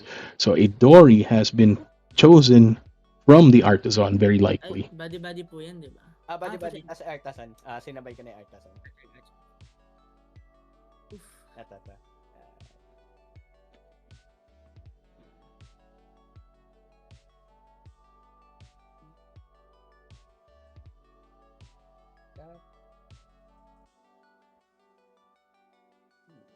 The thing is, does Franco have ways to pull out the Duskull from the active zone? He may likely play a Latias here, or Bump ko yung stadium. he is bumping the stadium with Jamming Tower, which is a smart move. He is retreating the Duskull by burning that Psychic Energy for a Budu, and we see Itchy Pollen be activated. This will slow down Mike from using his items. Benching Munkidori. Okay. Munkidori has been put onto the bench, and I am loving his Marnie playmat. But I am a Cynthia simp, so I'm never touching that. So Okay. Psychic Energy has been attached onto the Screamtail, and we see a Professor's Research be activated. Okay. I see. And I'm loving that Professor's Research. I believe that is a Juniper Reverse Hollow. Wala. Gonna evolve Routes. Ralts has been evolved into a Kirlia, so this will be a slow match. Then, Itchy Pollen has negated the use of rare candies. let's see. Screamtail only has 10 damage active. Benching Fez and Fez has been benched,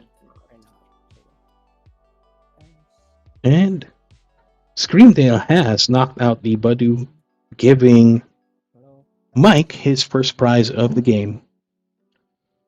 We see Dracloak be evolved and be used. Cards in hand. Recon Directive has been used. 1, 2, 3, 4, 5, 6. Okay, going back lang ako. Mhm.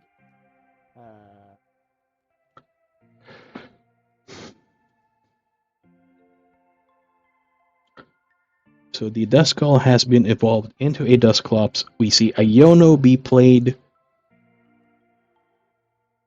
We don't know if this is good for both players. We don't see their hands.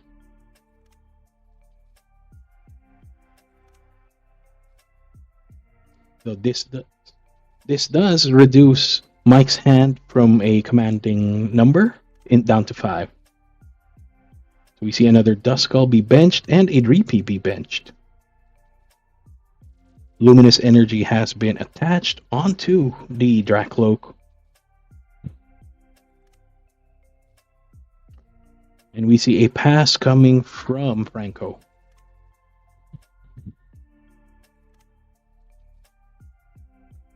Mike evolves the Kirlia into a Guardian. Without the Badu, this would enable Mike to use his entire hand.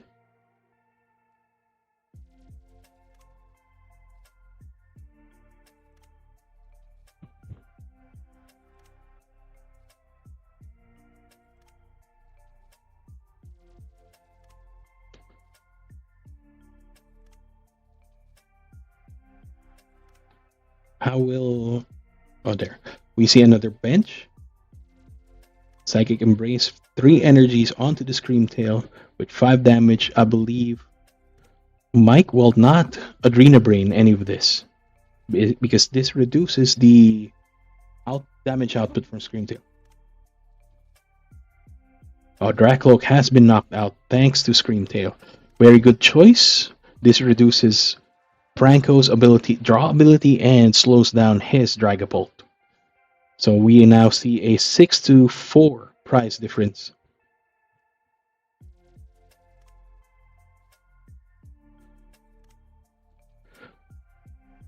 Franco can still catch up. Potentially he will Arven for a rare candy.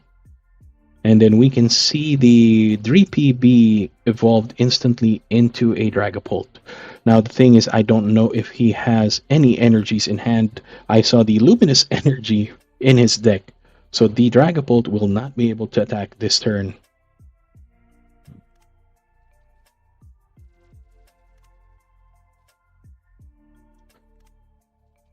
Potentially he might look for a counter catcher to slow things down.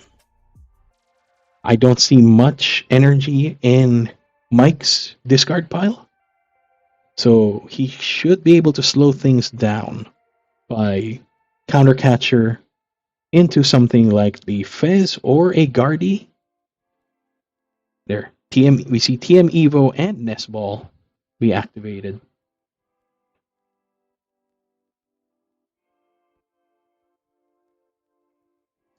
Potentially, we can see the Duskull get knocked out for a Ralt Snipe if it evolves into a Dusknoir.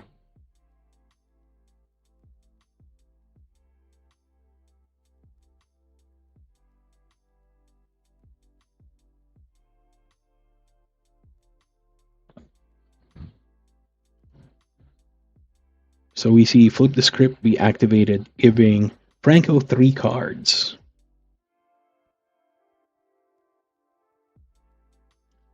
Ultra Ball discarding Arven and the TM Evo, so we will not see the TM Evo be actually used.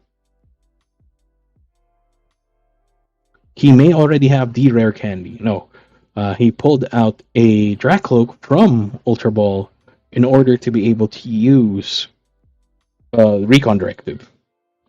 Though it is still potentially going to get knocked out thanks to Screamtail. So we see another Recon Directive as expected.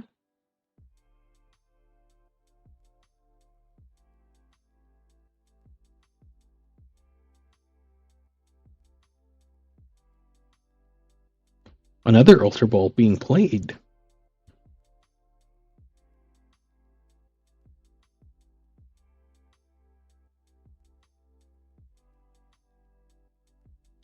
So Holucha has been discarded alongside another Dragapult.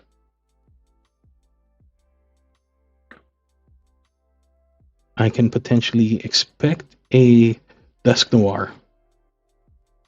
Oh, another Dusclops.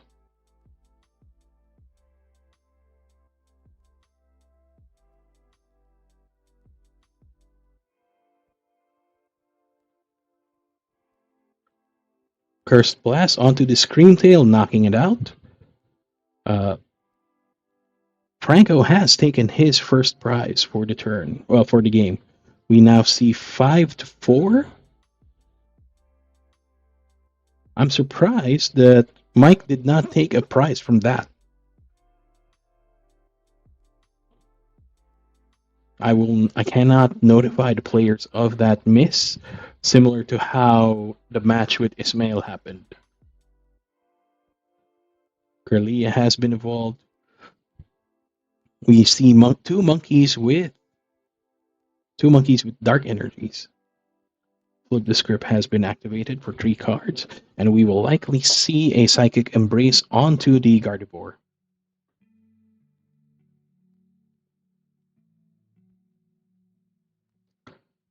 Night Stretcher has been activated for Screamtail. Oh, this is going to be spicy. Psychic Embrace for a retreat, and then 4 damage counters. Psychic Embrace onto the Screamtail, loading it up with, wow, 6. That would be enough to knock out most of Franco's bench.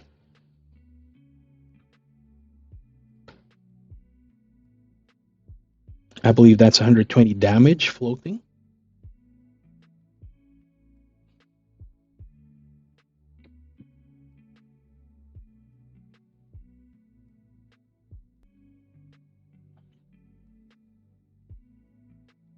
I'm surprised he did not Adrenabrain the damage from the Guardy onto something else.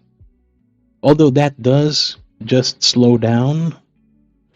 It's only like, what, 40 damage either way, so it doesn't really matter. Oh, can't see the other table. Sorry. Yeah, there you go. Sorry, Ken. Thanks for reminding me. This is the hard part for being an old man.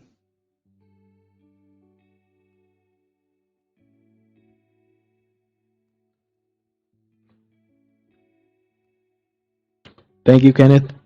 Thank you for your loyalty watching this stream.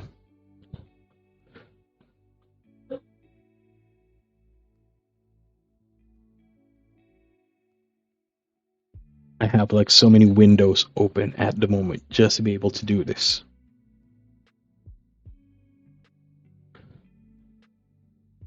So we see a Maractus on Franco's side. Curse Blast has been played, knocking out the Screamtail. We see a 2 to 4 price difference. We can potentially see an infinite retreat lock here.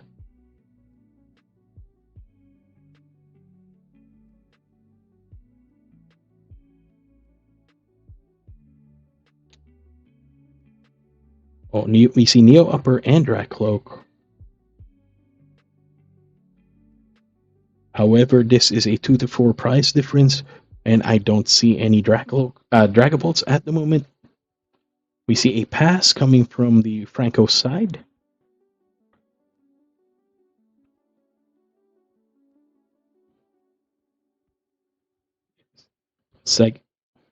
Oh, and then very likely, yes.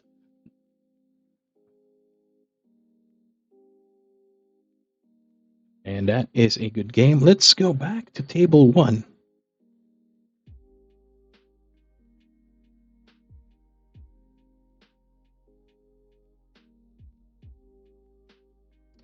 And we can see Gavin. I've also battled against Gavin before. He was one of my first matchups in this community. So we see him with a Dragapult against Ismael's Grimmsnarl. And prize-wise, Grimmsnarl only has 1 prize remaining, I believe. And we see 5 prizes remaining on Gavin's side.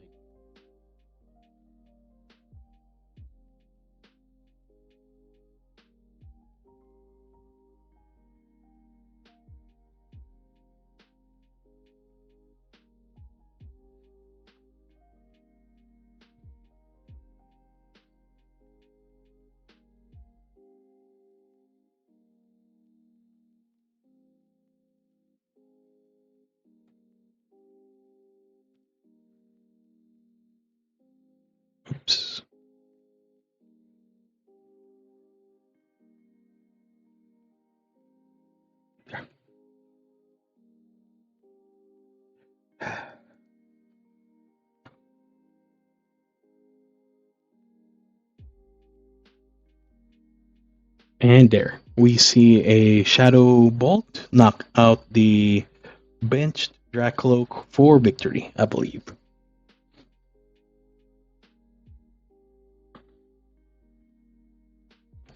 So let's see another table. Let's go for table 2. Oh, it's Mana. And here we see the Charizard Pidgeot against Surge or Reese's Team Rocket's Mewtwo.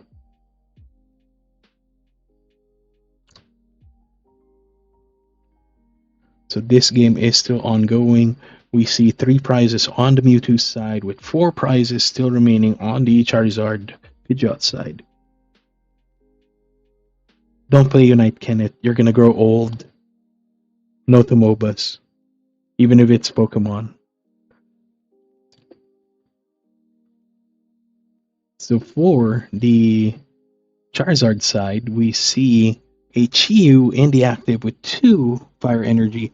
We see a Pidgeot on the bench, a Dusclops with an Energy, if I'm not mistaken, and a Pidgey.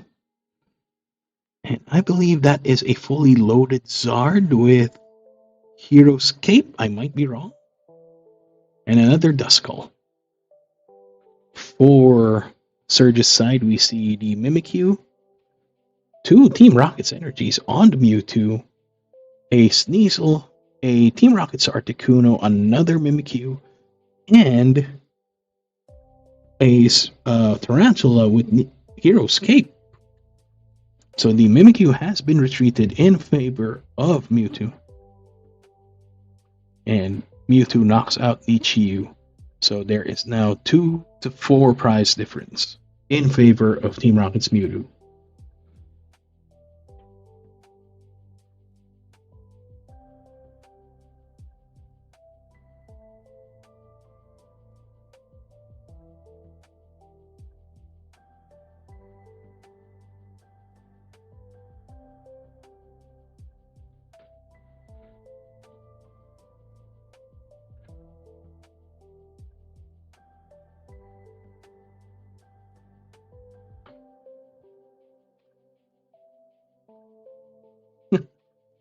So apparently the Hero's Cape has protected the Tarantula from Dusclops or Dusknoir, as it is now at 150 HP. And Dusknoir can only do 120 from Curse Blast. So we see Pidgeot in the active zone, we see it activate its ability. Mana is searching for probably the answer to his problems at the moment. So, Ryan Manankill, yes, is Mana. Again, thank you for notifying me if you watch the stream later.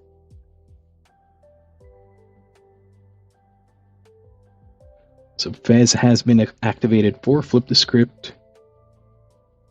I believe the Zard should be able to one-shot the Mewtwo at this stage. Because 4 prizes times 30 is 120. And the Zard should be able to do 180 plus 120, 300 damage, enough for knockout on the Mewtwo. But Grass-type weakness will be a factor.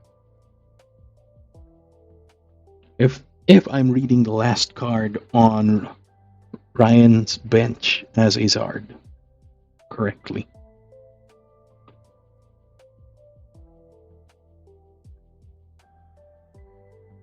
The Mimikyus are actually also a threat, but they don't have energy available in order to use the Charizard's attack in order to swing back.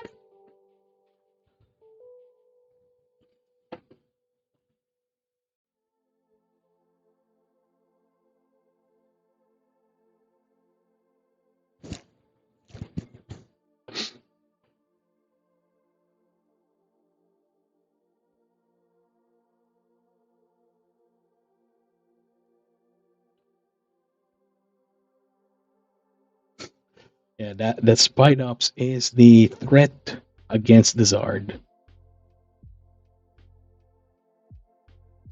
I believe the Spidops should be able to one-shot the Zard, similar to how Spidops can one-shot my Garchomp if I don't have any power weights equipped onto it. I believe the Spidops should deal about 360 damage from a fully loaded bench because it counts itself.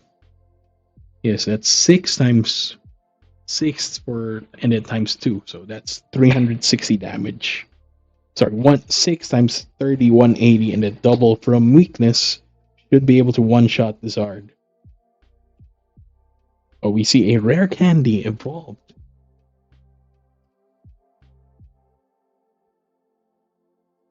Oh, Burning Darkness for knockout on the Mewtwo like expected. However, if Surge has a Spidops this turn, I believe the game is his.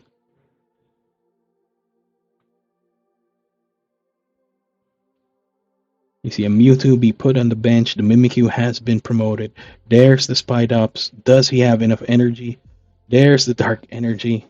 And that's a GG. We see the GG come into play.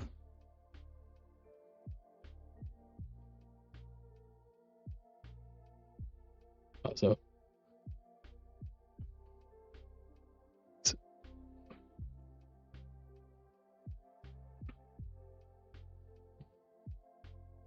that's a GG. Let's see if there's still any table we can catch.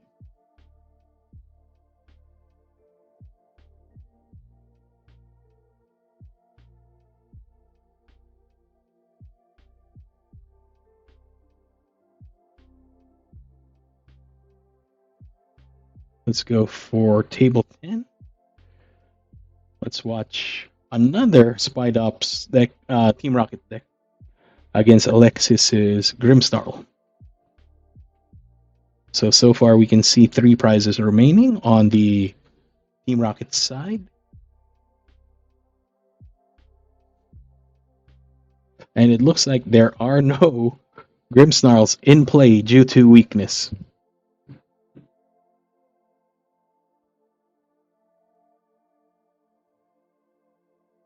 I believe Alexis still has 6 energy, 6 prizes. We see a Shaman come into play. And 20 damage spread across the board thanks to double Frostlass.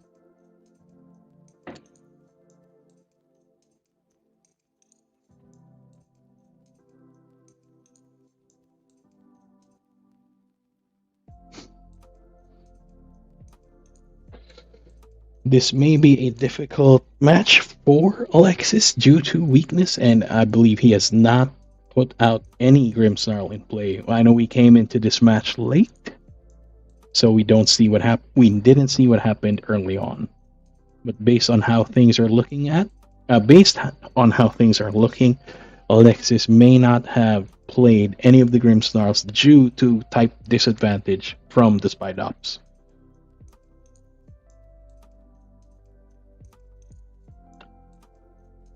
So the Mewtwo has 2 Team Rocket's energy equipped. It should be able to knock out most of the threats that come from Alexis' side. There's the Team Rocket's energy onto the active Spidops. He does not have any grass in order to attack. We see Ariana come into play. He should be able to draw as much cards as he wants. He still has the Team Rocket's factory active for another 2 cards to draw. There's the factory, yes. So we see the retreat come into play into the Spidops with energy, and it will swing to knock out the Shaman.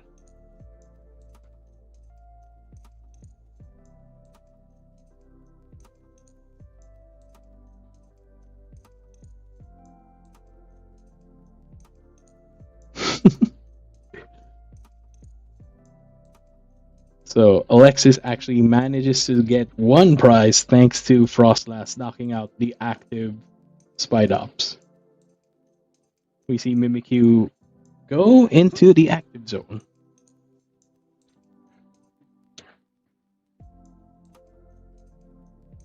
It seems to be that Alexis is cooked this match.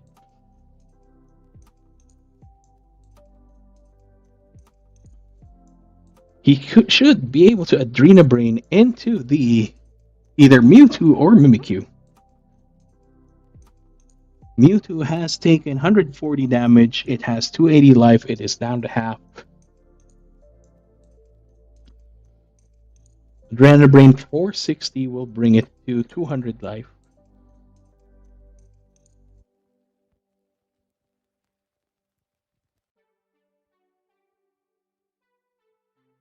Five-minute warning has been announced.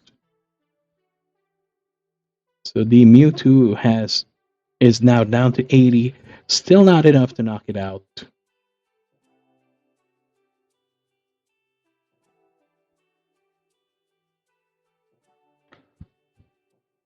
I believe that we may see an attack come from the Monkey-Dory. Or an Ooh, Counter Catcher into Spite Ups to slow things down.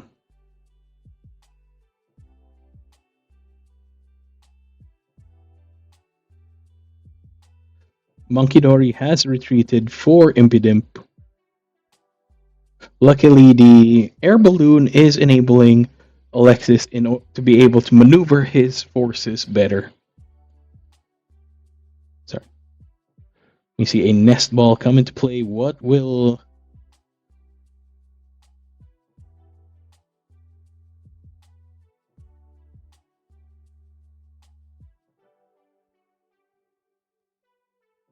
So I believe Alexis is just Nest Balling in order to fill up his bench to slow things down.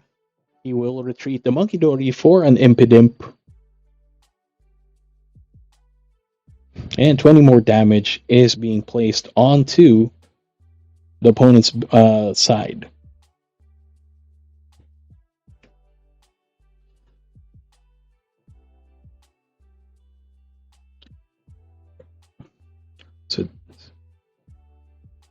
So the Spite Ops is down to 40 life. Mewtwo is down to 60. The next turn, Alexis should be able to do a double knockout thanks to Adrena Brain. Giovanni will knock out one of the Monkey-Dorys, very likely.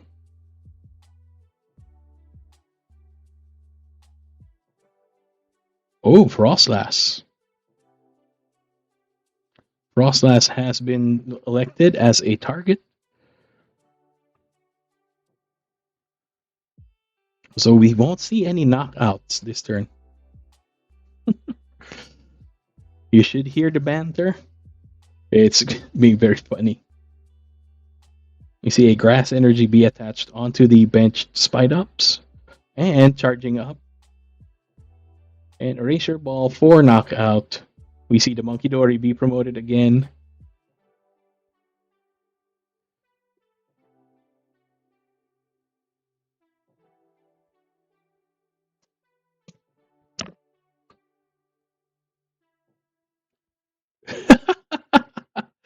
It looks like Alexis has bricked terribly.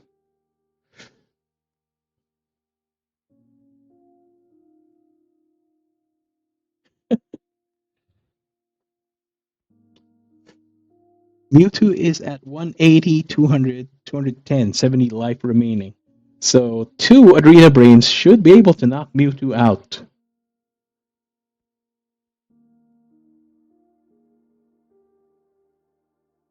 However, Aaron only has 1 prize remaining, so this is a pretty moot battle.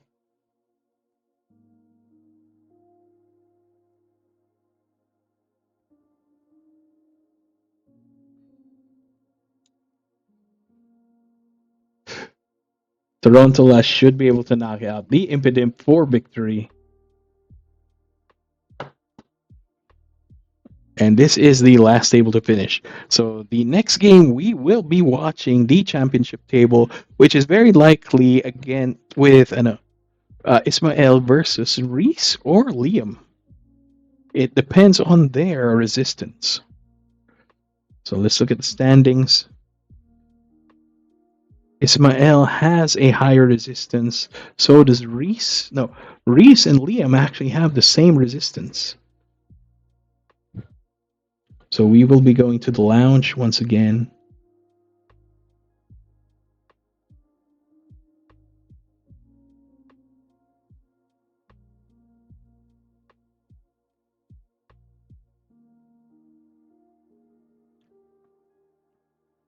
And we will listen to the announcement.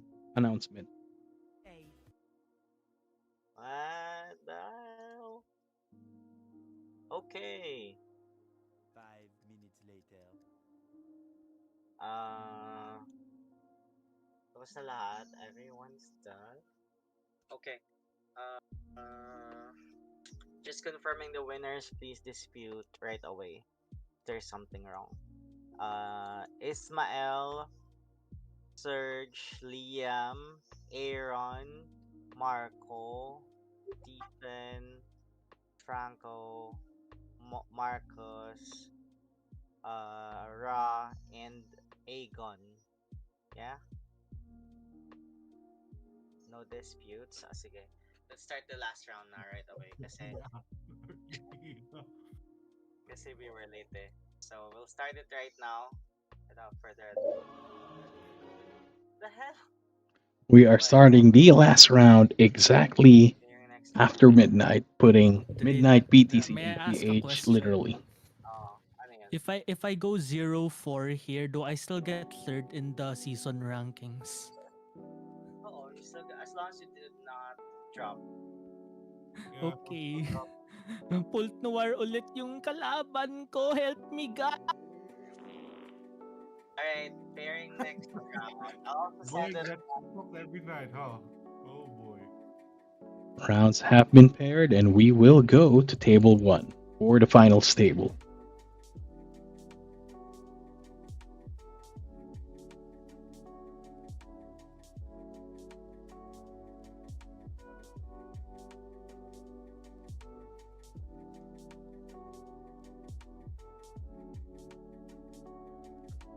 So we will see a finals match with Ismael versus Liam. So whoever wins this will be the champion for this season. However, for our standings at the moment, before the round 4 results are final, we have Reese at top 1, Ismael at top 2, and Liam at top 3. All of them having impressive 3-0s in the score. Reese has a resistance of 55 and 58, with Ismael having 44.75 and Liam with 41.69.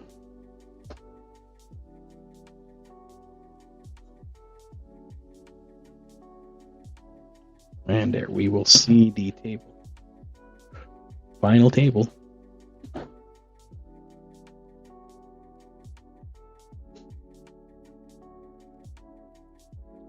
There. So this will be a match with Joltik Box versus Grimmsnarl.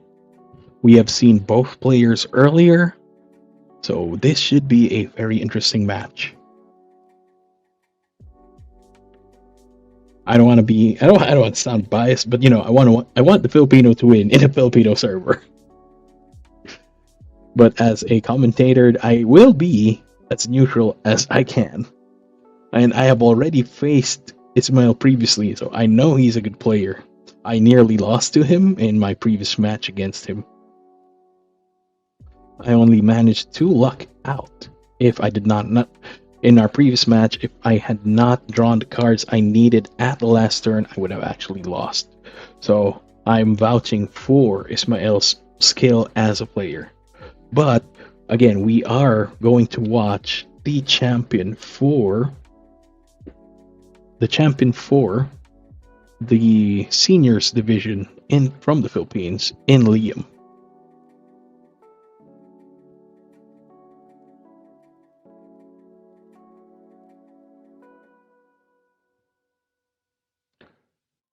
I believe that this match will favor Ismael due to the number of spread damage that he can produce.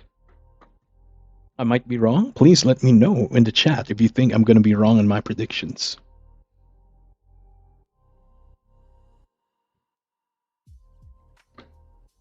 So people are fighting for the Seda SIR. So Liam has declared a mulligan.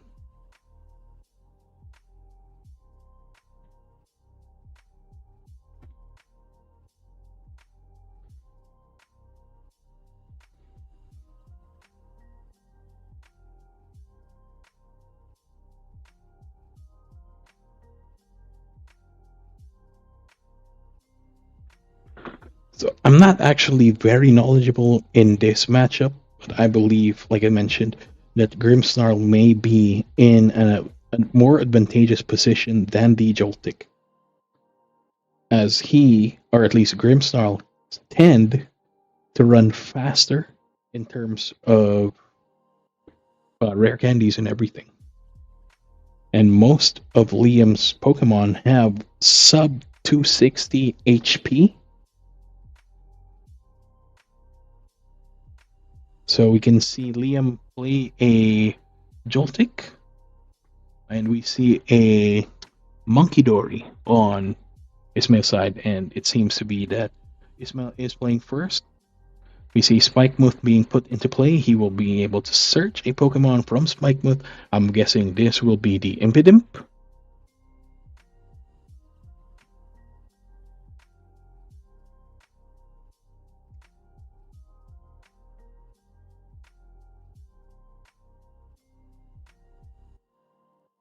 And yes, there's the Impidimp.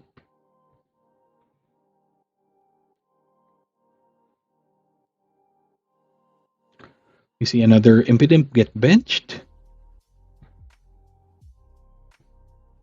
This is the start of the game, so it's 6 prize to 6 prize. Hopefully Liam does not forget any triggers and prize claims this game. Sorry, not Liam, Ismail. So Ismail declares a pass. This is not a good situation for Liam for Ismail at the moment. I would, if it were me, I would have preferred to see more Frostlass or Monkey Dories be put into play. So it seems that Ismail's hand seems to be a brick, but that might be solved because he is unable to use supporters on his as a first turn player. So for Liam, we see a nest ball be played, and a Miraidon has been found, and immediately tandem unit has been activated. I'm guessing this will search for a Iron Hands and a Pikachu, based from his previous game. There it is, as mentioned. So does Liam have energy for Joltik Charge?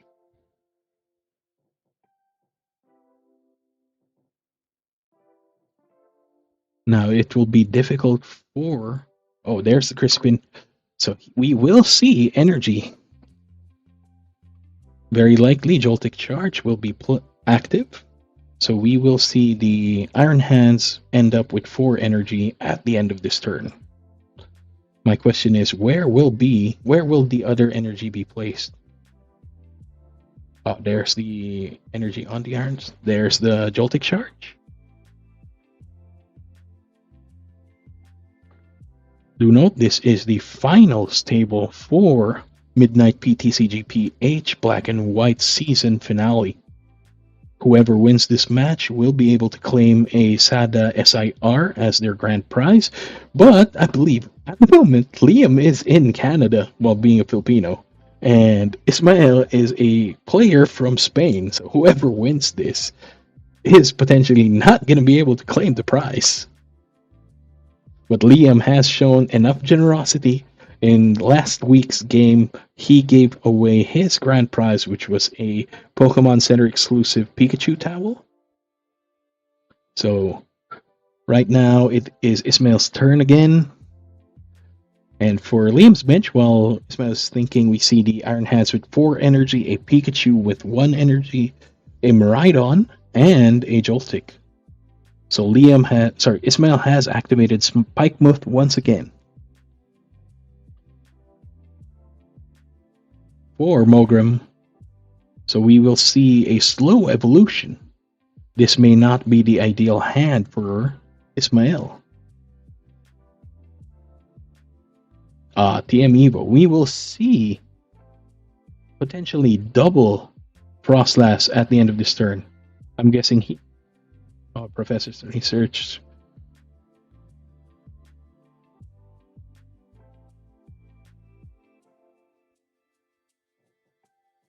And I believe Ismael did not actually shuffle, so it is good that he remembered. So I did not see which cards he had to discard from Professor's research, but I can see a Grimmsnarl on that top of the discard pile. But he is now drawing a fresh 7. I'm guessing he's trying to dig for double Frostlass, or sorry, double Snorunt, which he should be able to instantly evolve with the TM Evo active. So Monkey Dory has been benched. Often, there it is. We will see the double Snorunt. And the double Snorunt is actually very, very devastating for Liam. Not so much that he will lose, but the Pikachu will lose its Resolute Heart. And the Miraidon and Pikachu will take possibly 20 damage. Ooh, we only see one Snorunt get fetched from the Poffin. So one of his Snowruts is prized. I don't know Ismail's exact deck, but based on the previous matchups,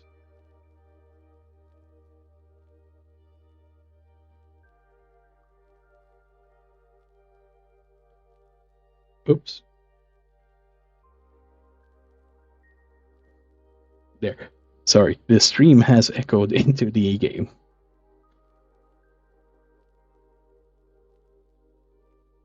So yes, we will see the Monkey Dory activate its TM Devo. At TM Evo, we see the Frostlass and very likely another Mogrim.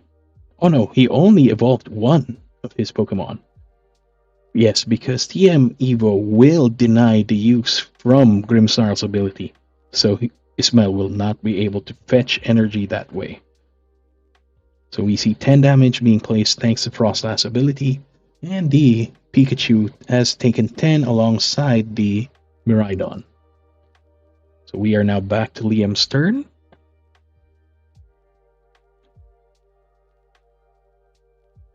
Oh, so Kenneth, do you think this is a victory for Joltik Box? Based off of the board state, actually, I am also on your side at the moment. So we see an Arbin be played, we see a Nest Ball be fetched alongside a Bravery Charm. This should increase Liam's basics by 50 HP. Now I'm not sure where he will be able to put that Bravery Charm. We see the Nest Ball be activated, and we see a Latias. So this will increase Liam's maneuverability.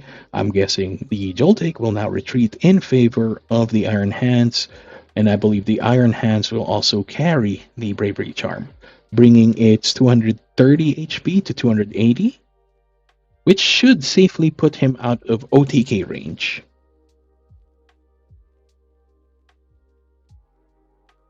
Is even with Adrenabrain, double Adrenabrain, the Iron Hands will only take 60 damage. There, Ampy very much. So that actually reduces the chances for Ismael to do more damage than he can.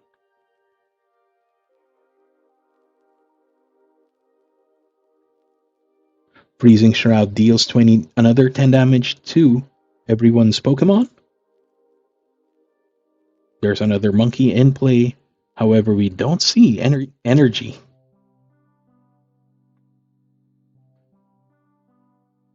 With the current board state, I don't see how Ismael can actually catch up. Oh, Tool Scrapper gets the Bravery Charm removed. Oh, and I made a mistake. I thought the Bravery Charm would be put onto the Iron Hands. It was actually put onto the Joltik.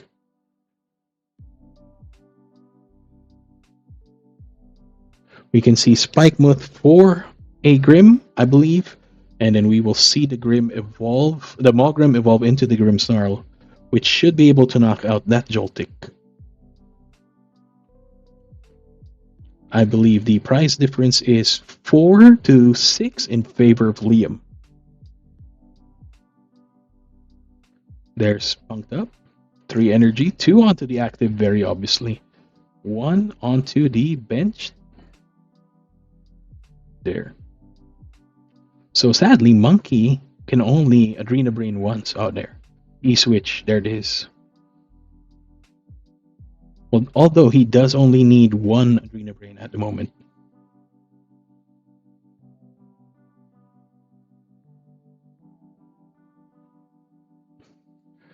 That will bring Iron Hands down to 210 HP. So it's still not enough for a knockout. Ideally, he should have been able to double Adrena Brain.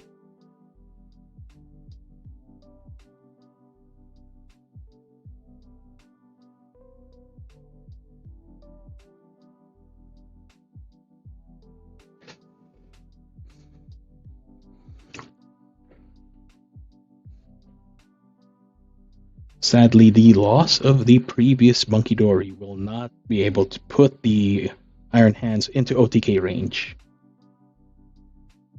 So we see the Joltik get knocked out thanks to Shadow Bullet. The Iron Hands is now down to 130 HP, which is in Adrena Brain range.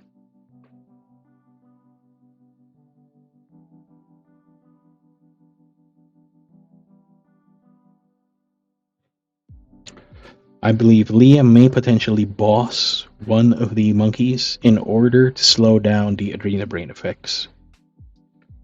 Amp You Very Much will give him 2 prizes for knocking out a Monkey Dory. So yes, I believe this is heavily in Liam's favor. Ismail had a very slow start, based on my opinion. If I'm wrong, please don't slaughter me in the comments.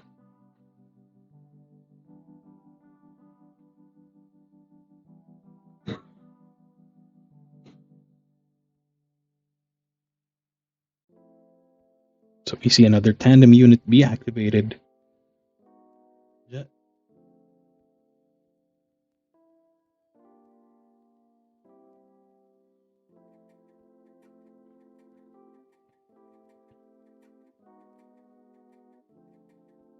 There, so we see Liam failed to find from tandem charge just so that he can check his deck, and now we see a Ultra Ball fetch an Iron Leaves. He has discarded a boss, and I believe that is a Maractus. Iron Leaves will take 3 grass energy from the Pikachu and the Iron Hands. Oh, so Liam is going for weakness right now. So it's still a 2-prize swing. Very, very smart move. So we see a free retreat thanks to Latias. So the Iron Leaves has been promoted. The Iron Leaves should comfortably one-shot knock out the Grimmsnarl. If my math is right, it's a one-shot knockout. There it is, yes. So 2 prizes. Liam is now leading 2 prizes to 5. Frostlass has ticked 10 damage onto everyone. We can potentially see a rare candy evolve the Impidimp into a Grim. Iron Leaves, I believe, has 220 HP base.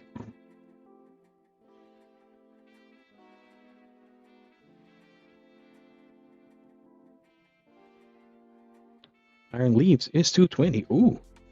Ismail can actually swing for a 4-prize turn with 2 monkeys. Monkey can swing 40 damage onto the Iron Leaves, bringing it into one-shot kill range.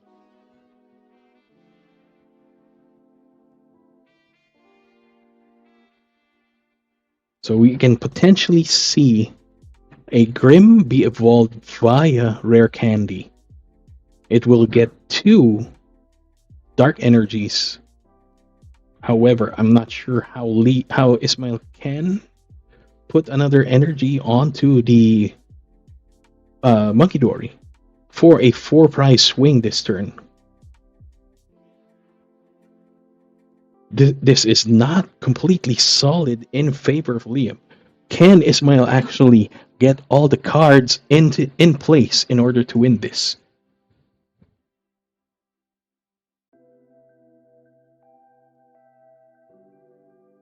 Oh, we see an Artisan, a rare candy. I did not see the choice for the supporter.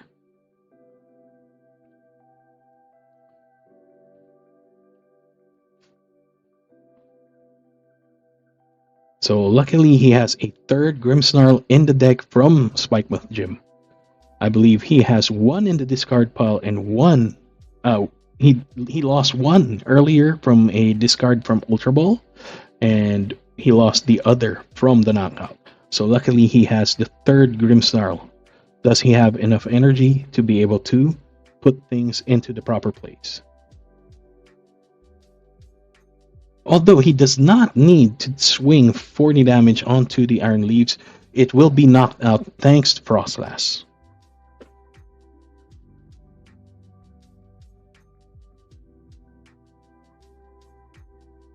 Yes, I believe the Iron Leaves shouldn't even have been played. He could have knocked out the Monkey Dory for the same value. He could have readied the Pikachu in order to swing back. Though the Pikachu can still possibly get 3 energy. I think that's the only way he can win this.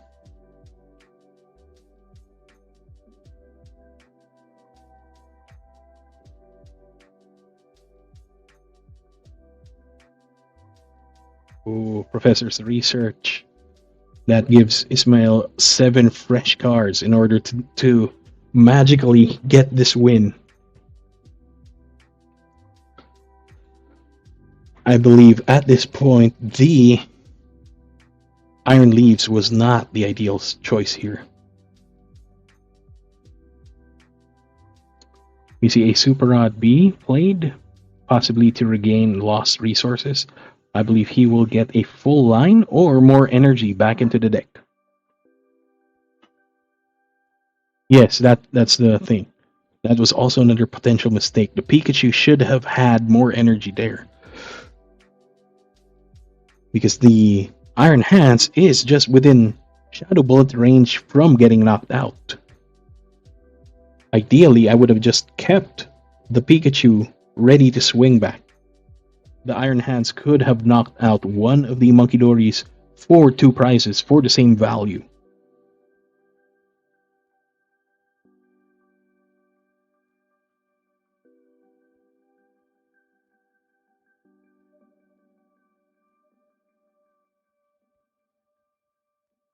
Liam could have actually played the Iron Leaves at a later turn in order to knock out the last Grimmsnarl in order to win.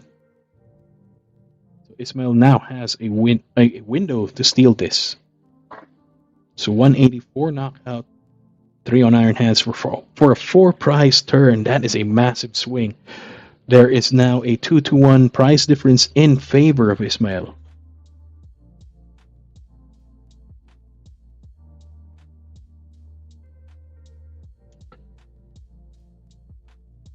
Frostlass again with the massive freezing shrouds. 10 damage to most of Liam's Pokemon. I believe the Latias has 40 damage, the Pikachu has 60, so does the Miraidon. And Liam is left without energy, so I believe he may be losing this match.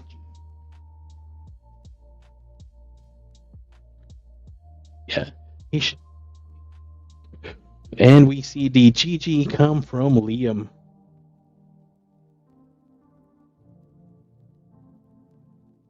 Yeah, he realized his mistake here. That was a shame, damn shame. So it looks like we are giving the title We are giving the title to Ismail, I believe.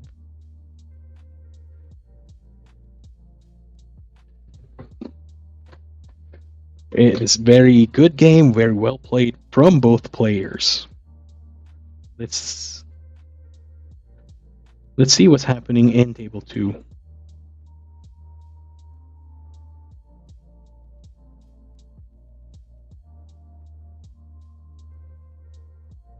So we are seeing Stephen and Surge or Reese with with Team Rocket's Mewtwo and Raging Bolt. So far, I think it's a 1 to 6 prizes in favor of Stephen's Raging Bolt. We see a Mewtwo with Hero's Cape. We see a Night Stretcher evolving a Spidops. Charge up for both Spidops. If Reese has Team Rocket's energy, I believe he should be able to knock out the Raging Bolt.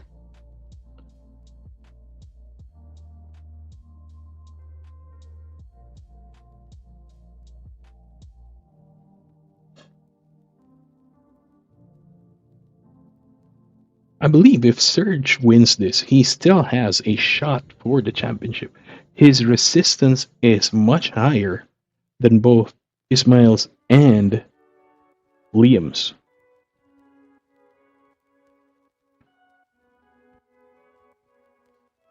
But if he loses this, the title goes to Ismail for the Black and White champion for the Midnight PCTG PH Black and White season.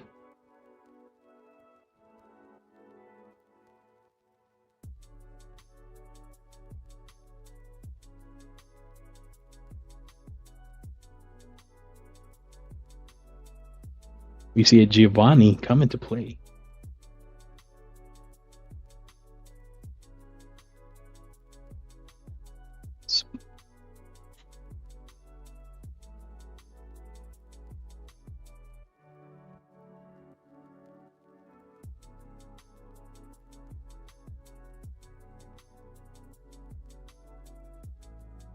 We see Giovanni take the Ogre Pawn into the active zone with a Spidops. I believe Reese may just be digging for extra energy in order to swing at the Ogre Pawn. However, I don't think that will be a knockout. This seems to be heavily in favor of Stephen. Let's check the standings for a moment. Stephen is actually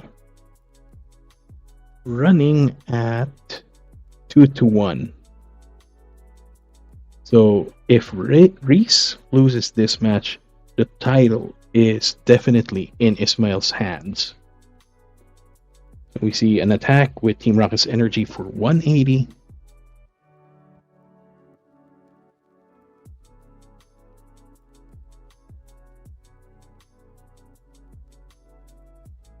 Very likely.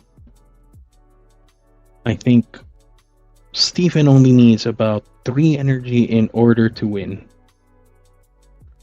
Oh, there's the Seda. You see 2 energy be placed, and he will draw 3 cards.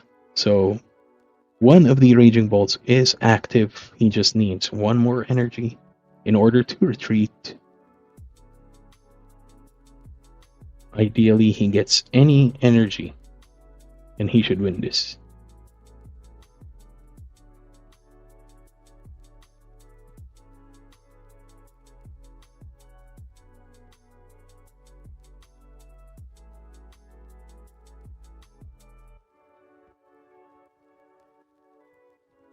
Oh, it's a free retreat. I did not realize there was a Latias in Stephen's bench. So it's enough for a knockout at 210 damage. And that's GG for both of them. Oh, sorry. I thought that was his hand. So it's still a 2 prize to 5 prize game. So it's not over yet. That was my mistake. I'm sorry about that, folks.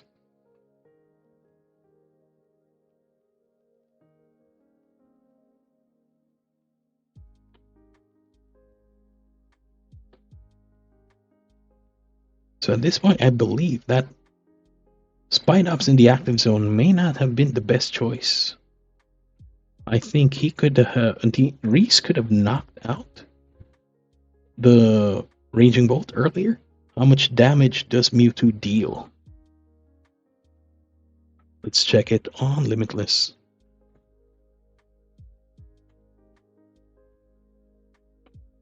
Erasure Ball would have dealt 220 only.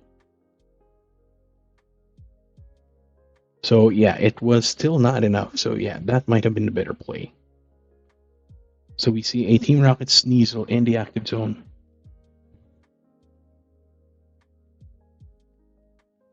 We see an Archer being used, which is a more devastating Iono. If I'm calling it, I think Archer is more devastating than Iono.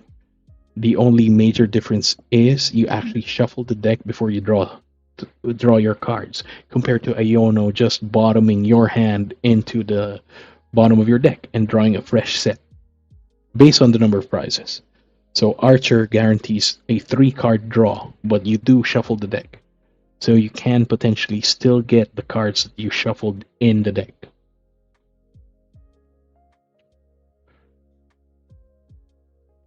So we can see Ultra Ball on the Articuno, which I believe should negate Baby Bolt, but Baby Bolt may not be relevant this game. I think the Sneasel may be able to snipe the Ogerpon from the bench. We see a Mimikyu pulled from an Ultra Ball.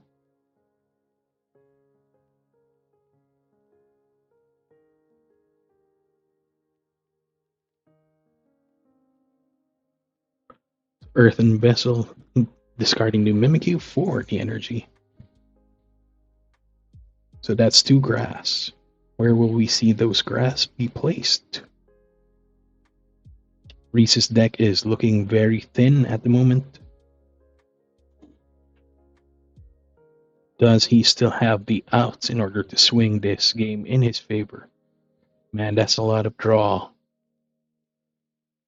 Factory has given him 2 more cards to play with.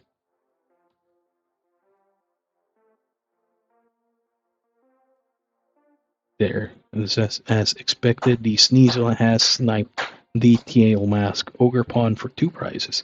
So it's a 2 to 4 price difference in favor of Stephen.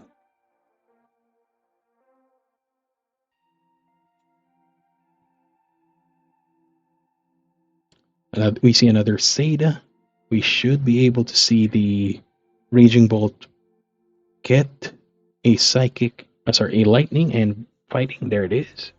And we should see a swap. But first we get to see 3 more cards, thanks to Seda. Or Sada, however you pronounce it. I have not played the Scarlet and Violet game. I'm not even sure if it has voiceovers, so I don't know how to pronounce these characters nowadays.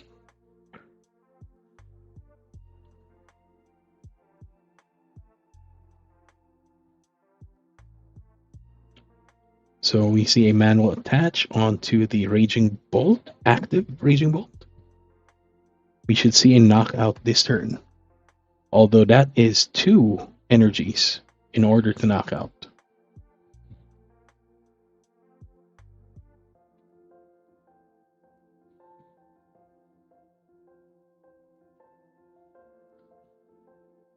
It's 2 energies for 1 prize, but that will bring Stephen 1 prize closer to victory.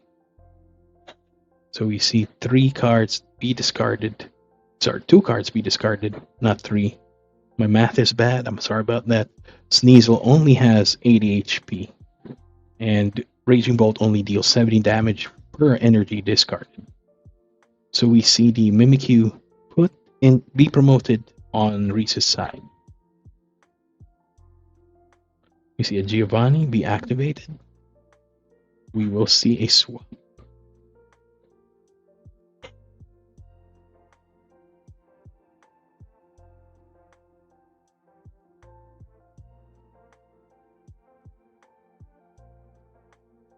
Can Reese be able to knock out enough Pokemon in order to win?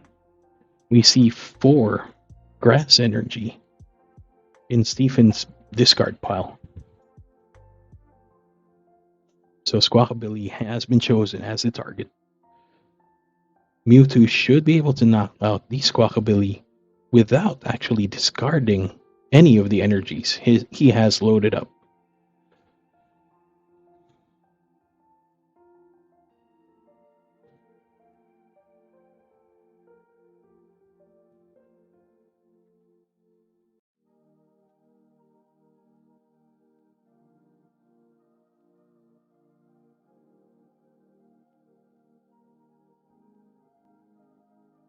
We see an Ultra Ball be used.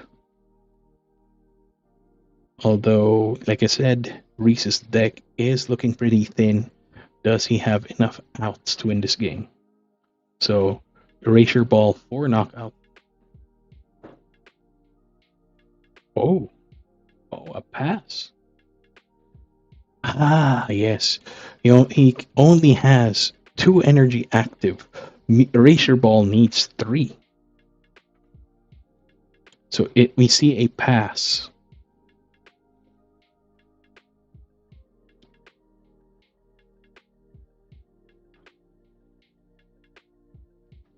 Oh, the Hero's Cape has brought up the Mewtwo's life up to 380, forcing Stephen to need 6 energy in order to do a one-shot kill. So we see a Nest Ball probably for another Teal Mask. There it is. So there are currently 4 energy on the board. There's superior energy retrieval.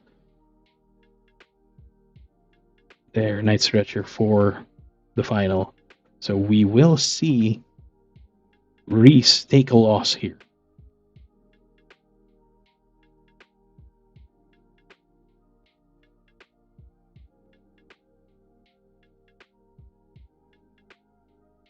We see a Brave Bangle and 2 Rocket Energy prized earlier.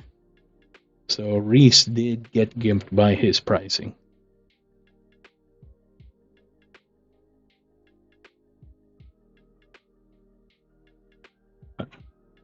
So I believe that is the last table. Oh, it's already been timeout. So yeah, we will go to the lounge and listen for the announcements. While we're waiting, I believe Ismael will take the championship. And Reese will end up with 2-1. Stephen at 3-1. No, sorry, 2-1 as well. Oh no, both of them end up with a 3-1 result. Very likely their DGL will be adjusted as they ended right before timeout was called. So very likely, based on standings, well, it hasn't been finalized. Oh, it has been finalized. We will see Ismael take the championship. Second place would go to Liam, and then third very likely will go to possibly Stephen. No, not Stephen. His resistance has been dragged down. So we may see Marco take third place. Now let's just wait for the announcements.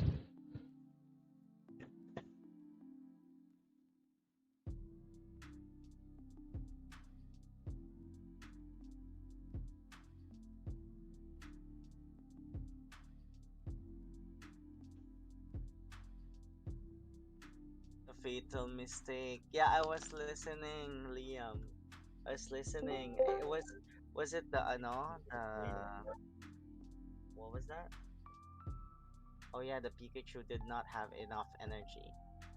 Okay. Ah, Rain. Okay, just for the Rain. hold up. Yeah? Okay.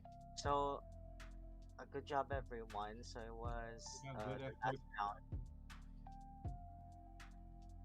It was the last round and everyone tried their best. Thanks so much for play against me. Later you guys play again. Yeah, So I'll let's go ahead and just finish this for tonight, okay? Let's see. I'll just go ahead and announce the winners. Ismail for table one, Stephen, Marco, Ryan, Aaron, Julian, Aegon, Daniel, Darion, and Alexis. All right. Nice game, guys. Let me end the round. Hold on.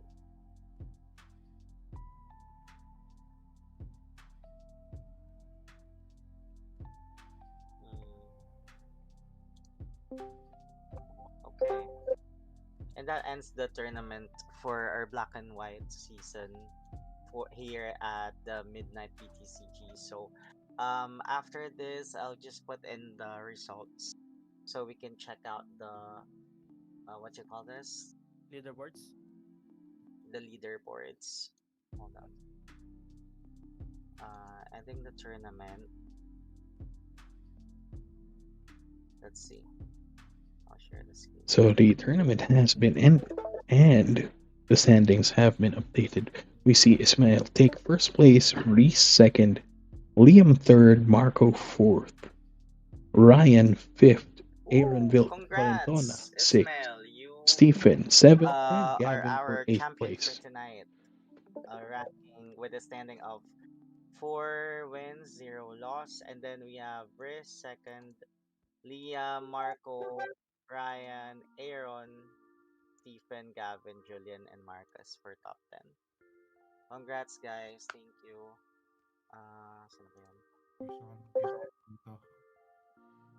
Congratulations to Ismail for So yeah, we'll officially start being with declared the winner for the black and white season for Midnight PTCGPH.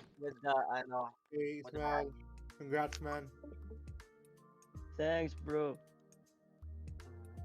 I'm not sure how it's gonna go.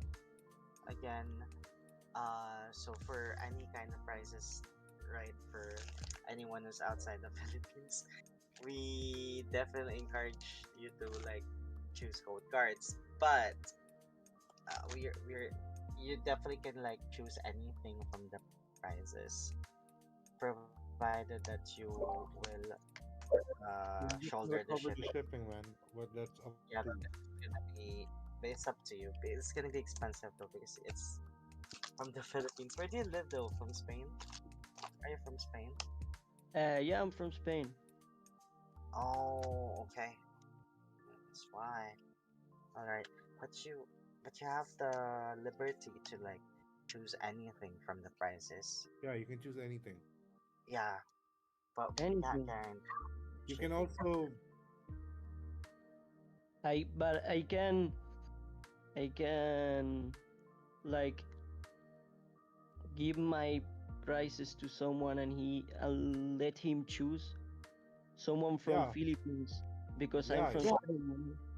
that's also possible. You yeah, can. that's also possible. Like what Thirds did, for example. He said it goes to Oh, essay. okay. Or if you'd like, okay. I will be muting the announcements. At the moment, they are just trying to solve the final pricing.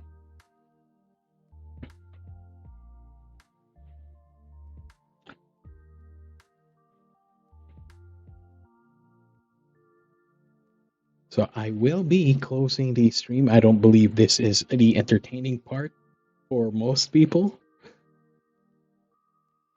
So yeah, I hope you enjoyed the stream. I will be turning it off in a few moments, but please let me know if you enjoyed how I can improve the stream. If you think the audio is perfect, if my camera work needs work, for lack of a better word. Yes, I know I missed a couple of screen transitions here and there, but yes, I hope you still enjoyed. Maybe you learned some potential tricks seeing the decks from our current players.